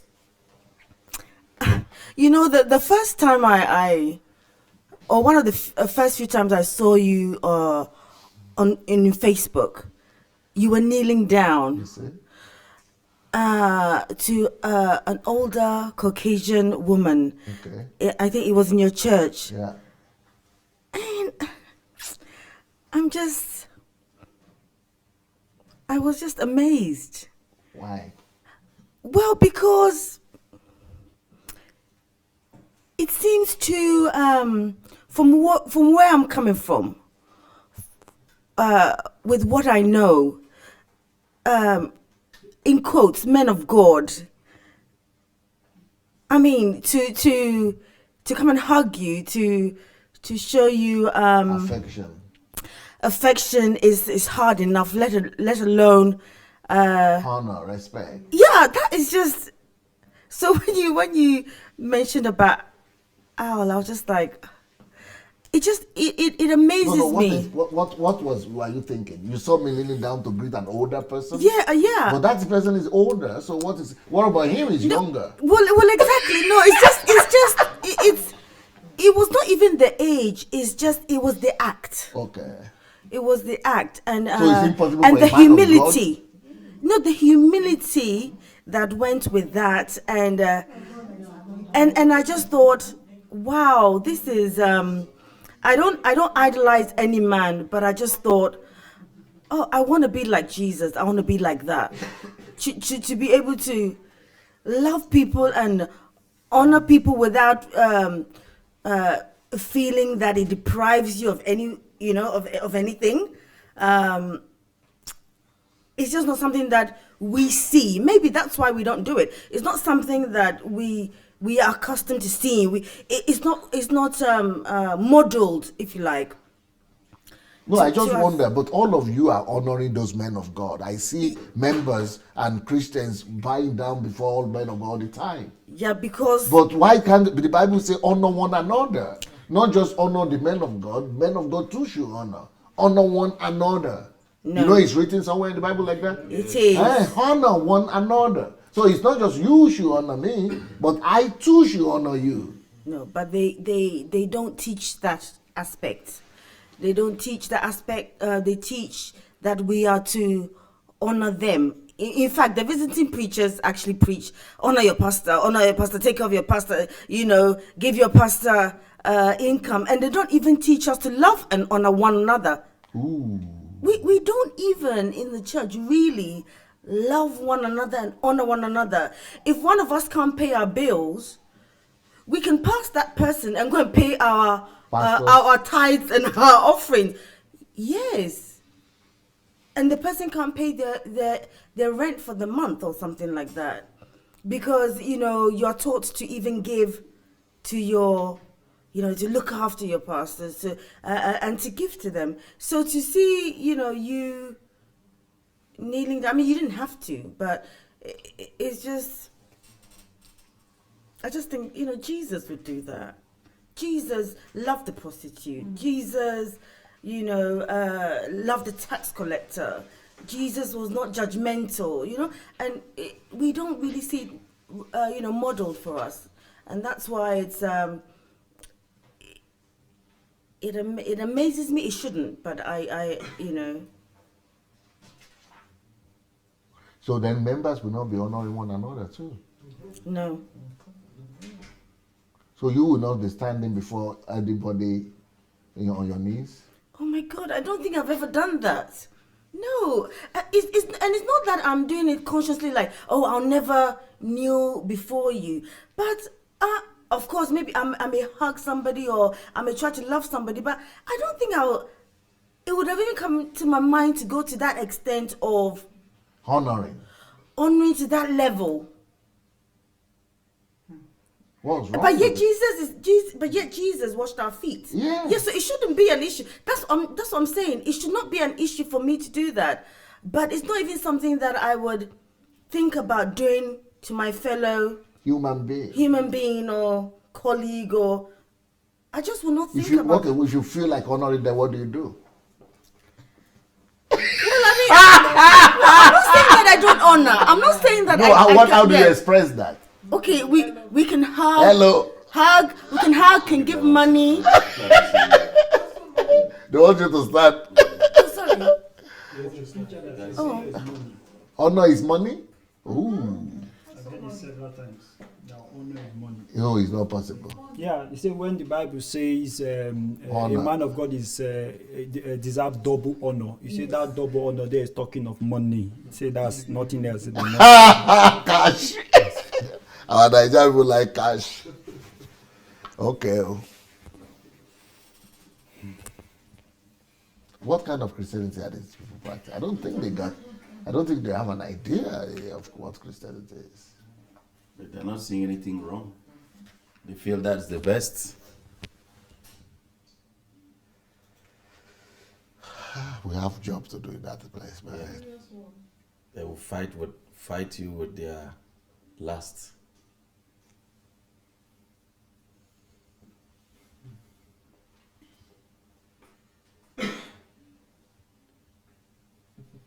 You see why I'm a demon now? Yeah. Yeah.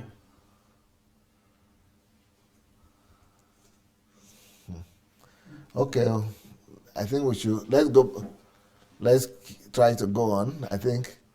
Okay, let's start from here again. All your abilities are your wealth. If a man You see, has you don't need to look for anything. Just inward, discover them, bring them out. You see, if you go to the book of Genesis, and God, he said God created man, right? And then took him to the garden that God had created, the Garden of Eden. And then when he got to that Garden of Eden, before he even brought the man there, he said, in the garden, and in the garden there was gold, onyx, bricks, all this. God had inserted, even on ground, soil. He had inserted wealth and riches and resources. Same with man. So when he got to that place, the things that had been inserted there, he just said, okay, go there and dig, till the ground and keep it.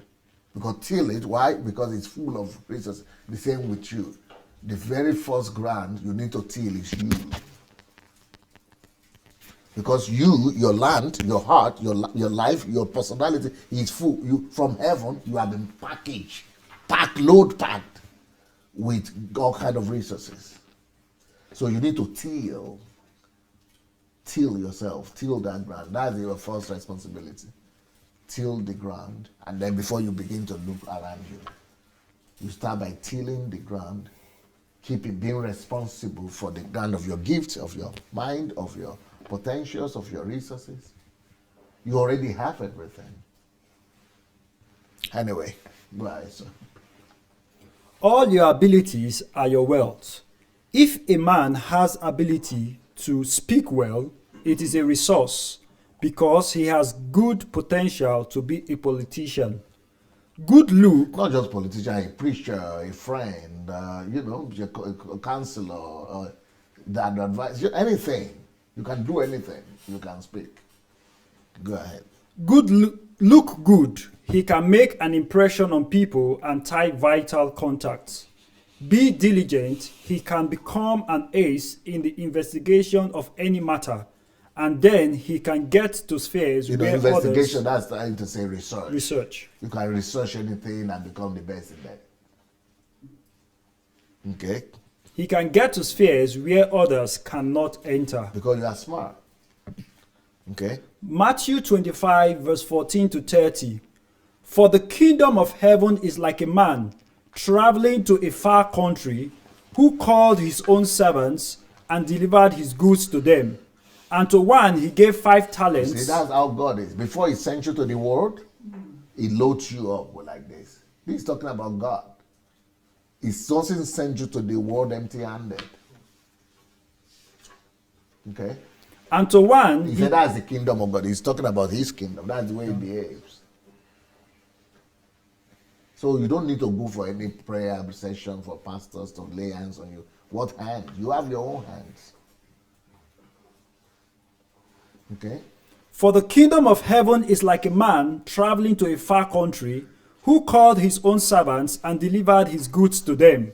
And to one he gave 5 talents, to another 2, and to another 1, to each according to his own ability. And immediately he went on a journey.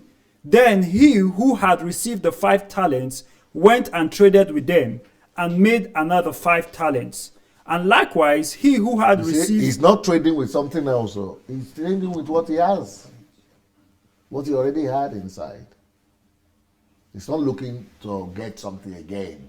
God has already been faithful. He's already given you already. Okay. And likewise, he who had received two gained two more also. But he who had received one went and dug in the ground and hid his lost money. After a long time, the Lord of those servants came and settled accounts with them. And we know how he rebuked the one who didn't do anything. So I pray that you will not be, the way you people are talking, it's like it's going to be very tough for you when you meet God, because it means you have been neglecting all those. Because you've just been passing by what God gave you. It's not good, because what He gave you is His gift to you, but what you do with them is your gift to Him. So His gift to you is what He has given to you, but your response, what you do with them, is your gift to Him.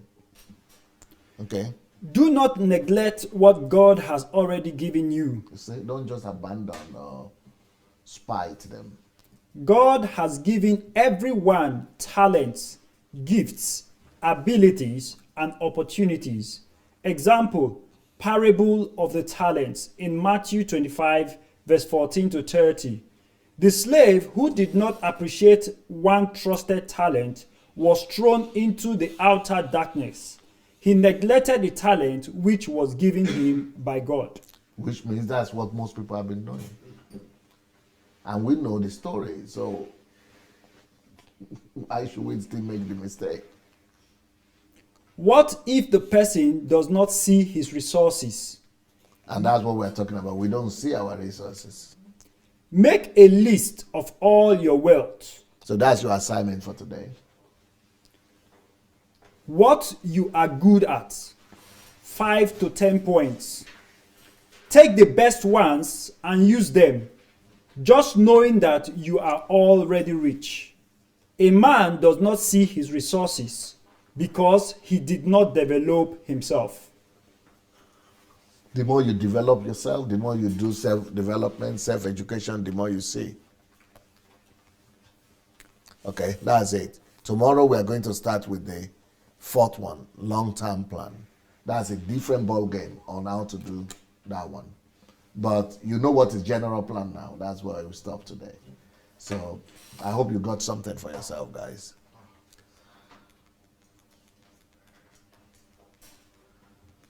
So I know you are the coordinator. What will you say about what is happening here today? You want to talk? You want to take a picture of that? I'm not take the microphone. All right, sir. Well, thank you, DSA.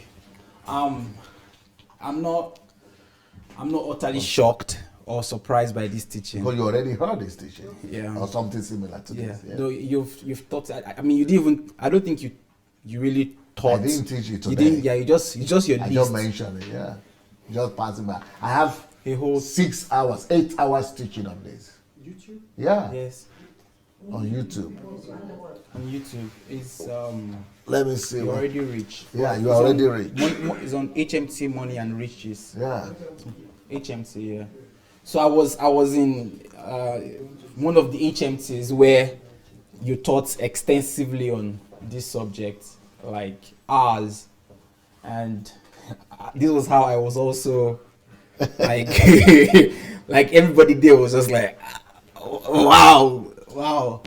But I think that the difference between this and, although you didn't teach on this, you didn't teach. Okay, so the topic is you are already rich. You are already rich. You are the money you are looking for. Part 1 and part 2. That series is, what series is If it? you go to HMT, there's an HMT playlist for money, riches, thereabout. So the HMT, wealth, riches, and money. Yes, wealth, riches, and money. Yeah. And then we have another one. It's called How to Discover Your Latent Wealth. Yes. And it's 4 hours. Mm-hmm. Then you are already rich is 1, 2, 3. That is 3 plus 4, 7 hours. Then you have another one. You are going to be rich or poor, win or lose. You decide. 2 hours. Are you going to be reached another 2 hours? So that's 4 hours. So 4, 8, 9, 10, 11. 11 hours teaching just on this. Yeah. So it was a very extensive teaching. It's called HMT, Wealth, Riches, and Money. Yeah. HMT. On that, you see it? Okay, History Makers Training. Yeah, go ahead. Yeah, but I think one of the major differences that I can notice, because I was in that HMT and I'm here. During that HMT, it was with students. Very practical. Yeah, it was very practical, but it was with students. Yeah. And but you didn't teach here, but because we don't have students, and these are like family men and women, and I could see that they could grasp just by giving a list.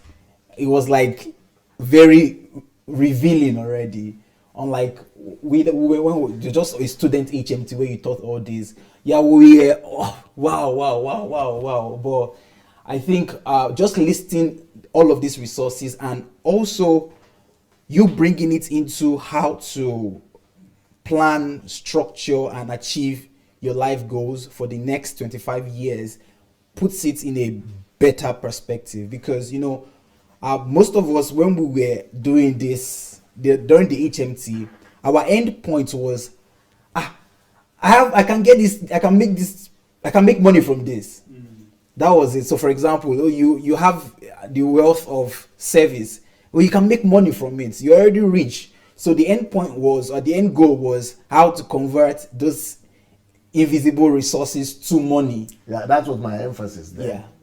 Because people were wondering, I don't have money. So I taught in those teachings how to convert. I said, mention to me anything. Yes. Anything you mention, anything you have, any of your abilities, mention, and I will tell you how to make money from it. So that's what I did there. Yeah. So they were coming, all of them were coming to say different things. I have this gift, I have this talent. And I began to tell them how to make money from it. Yeah. So that's one of the things that just by doing comparative analysis, that was to for you to make money. But this is bigger than that, because this is to fulfill your life purpose. And it's like now you can channel it for something that would outlast you, because for money you get money and you spend it. But now the resources that you have to fulfill your plan, your goal, and God's purpose for your life, that just puts it on a higher pedestal than what I experienced during the HMT. And I mean, the next half part of my year for the next 25 years, I can only be excited about it. Yeah. Explosive. Yes. I'm blessed. Yes. I'm the most blessed man. All right. Was that Victor? You wanted to add? You were saying something. Oh, you are okay.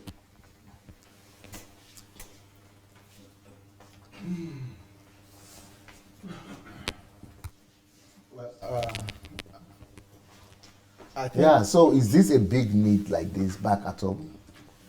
In Nigeria, in this kind of because if the people who are even living in Europe are thinking they are deprived, like what then is happening? Like we are in trouble. Where do we start from in Nigeria? Because even the first thing, which is the art of thinking, to even be able to get what you are talking about, it may sound like insult, right? But I'm not trying to insult, but you know, to be even able to what get are they what you're teaching saying. people everywhere? They are teaching them mysticisms. Mysticism. Yeah. Well transferred. Mysticism. Yeah. Things that are inexplicable. Mysteries. Yeah. Thereby suspending the use of the human mind, which is exactly what makes him human. So I do not mean to insult, but and I've said this before, and some people were already firing me on the page. But what it appears to me is that there are very few humans in Nigeria. Yes. Because to be human, first you have to be thinking, then you have to grow. And you know, when you talk about anthropology, we talk about growth. For me, it's not like I'm saying I knew these things, but there were certain things that I knew that has now helped me to be able to open up my mind to even try to comprehend what you was trying to say. There are certain things that I know that makes me know I don't even know anything, and I have to even open my mind And to strive. every information available and then process it without just holding on to what I've been taught. But the way it will seem as if in Nigeria is that they've been cemented with some kind of concrete knowledge or pseudo knowledge, so to say, because they are not producing anything. I mean, we are not getting anything done. And the question, the truth is that everyone operates within the parameters of what they know. Nobody can operate above what they know, or So I think we have a very long way to go in Nigeria. But one thing I know about the human mind is its malleability and its ability to stretch.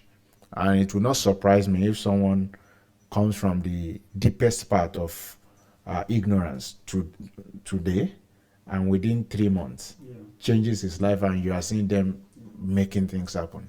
I wouldn't be surprised. That is So the we human need mind. to really go and bring all this information, enlightenment to our people. Yes.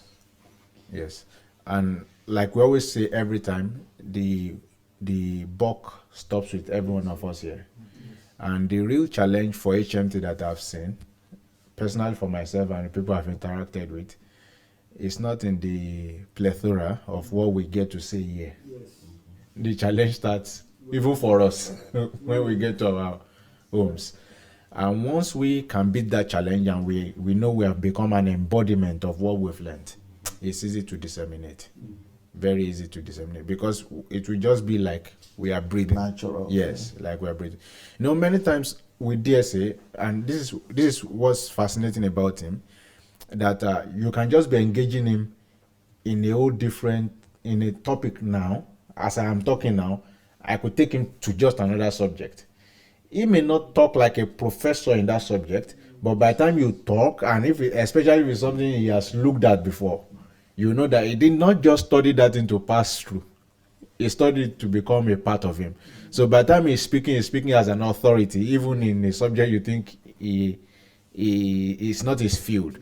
So what am I saying? That for us, the challenge to change Africa is with us becoming exactly what we To are make the learning. world become fresh. Yes. For me, this message, like you're saying, the first time was that HMT, when you were talking about the wealth that we had. And talking about that, I also moved into another level of growth. And of course, tomorrow we'll be talking about, during my own session, I'll be talking about one wealth. Probably not mentioned here, but I believe it's the greatest wealth in life. And it's a paradox to say that debt is the greatest wealth in life. So, but we'll talk about that tomorrow. I believe it will be an interactive session. But for me, being able to open my eyes to different wealth that life has also lifted me above my own inadequacies. So now when I want to do things, of course you count your cost, you know what you don't have.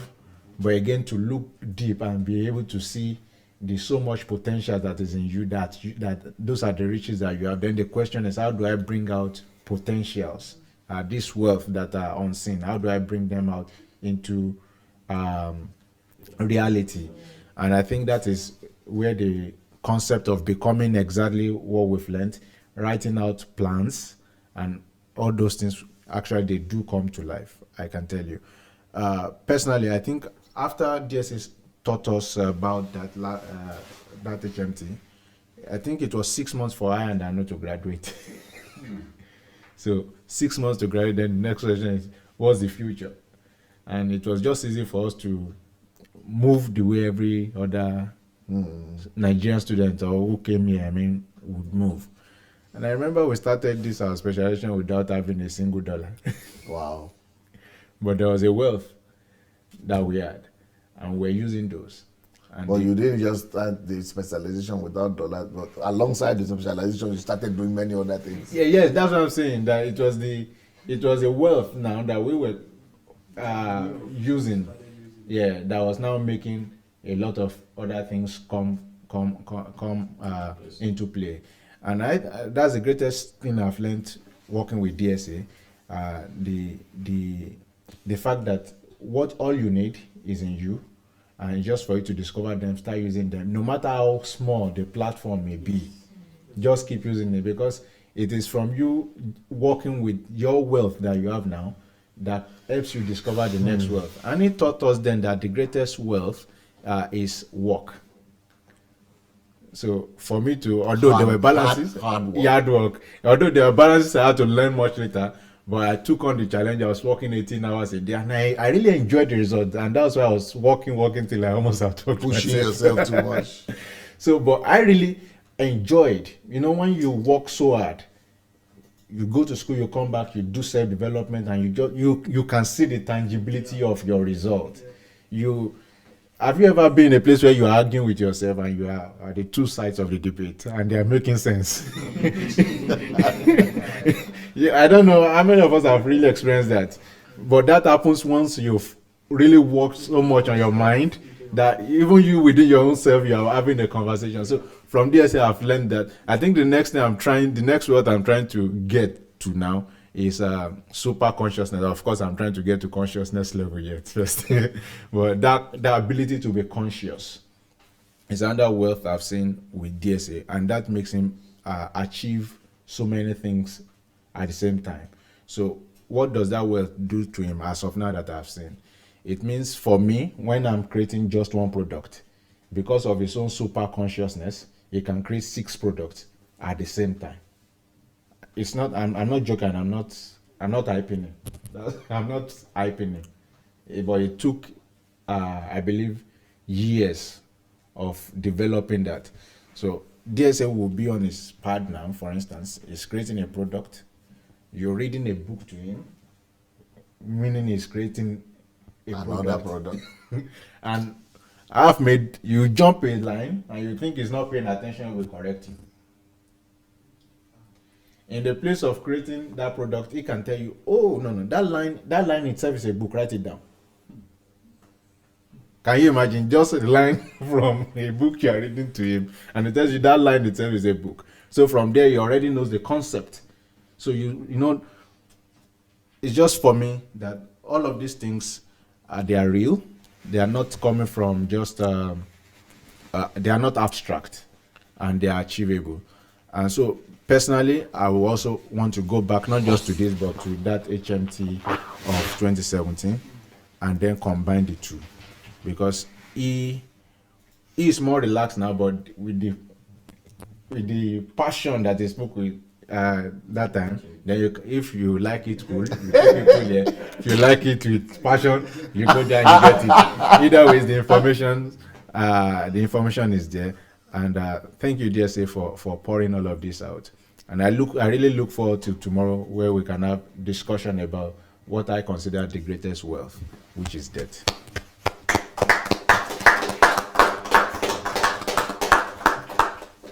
So it's time for you people to go rest and go get some rest before tomorrow, because tomorrow I'm going to continue. I don't know, I'm speaking in the afternoon too. I think so, right?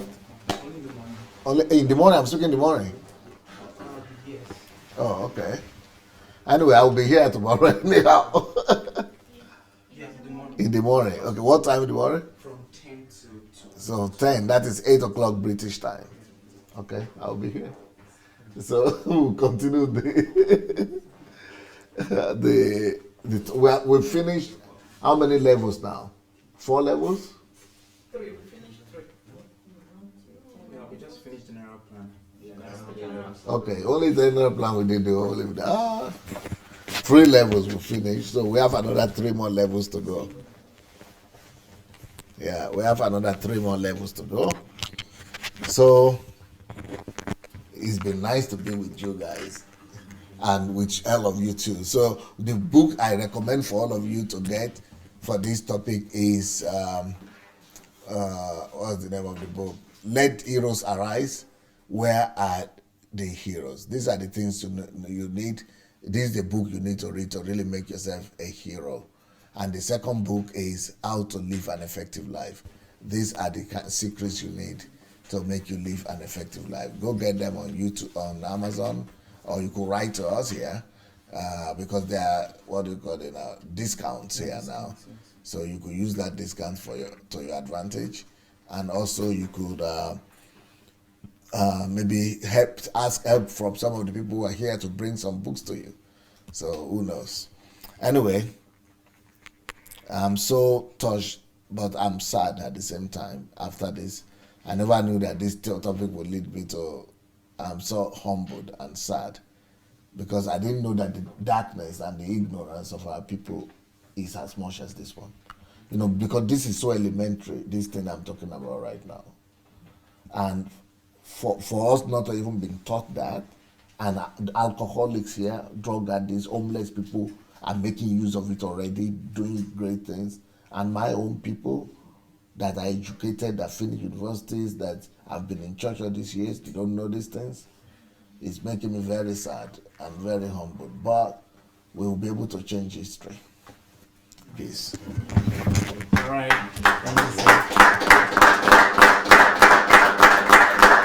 Thank you, dear sir. All right, dear friends on Facebook and on YouTube, thank you for being with us. I'd like to encourage you once again to please share if you've not shared on Facebook and on YouTube. I have a very important announcement about the next HMT. Yep, perhaps you are seated right there and you're thinking, how I wish I made it to this HMT. Well, I want to give an announcement for the date so you can start planning towards the HMT that will be happening in April. Yeah, so from April 7th to 13th, we'll be having the HMT. But the good part about the April HMT is that it also, during that time, I think 3 days before the HMT, we have the God Embassy, or the Embassy of God anniversary, church anniversary. But we'll give you more details as time proceeds. But just have that in your calendar. From 7th to 13th of April, we'll be having the next History Makers training. And if you would want to get more inquiries about it, or you would like to register for it, please write to us at hmt@godembassy.org. hmt@godembassy.org. Thank you for being with us this evening. My name is Anu Ojo, and it's always good to be with you. Thank you. And from the delegates, we're saying bye. All right.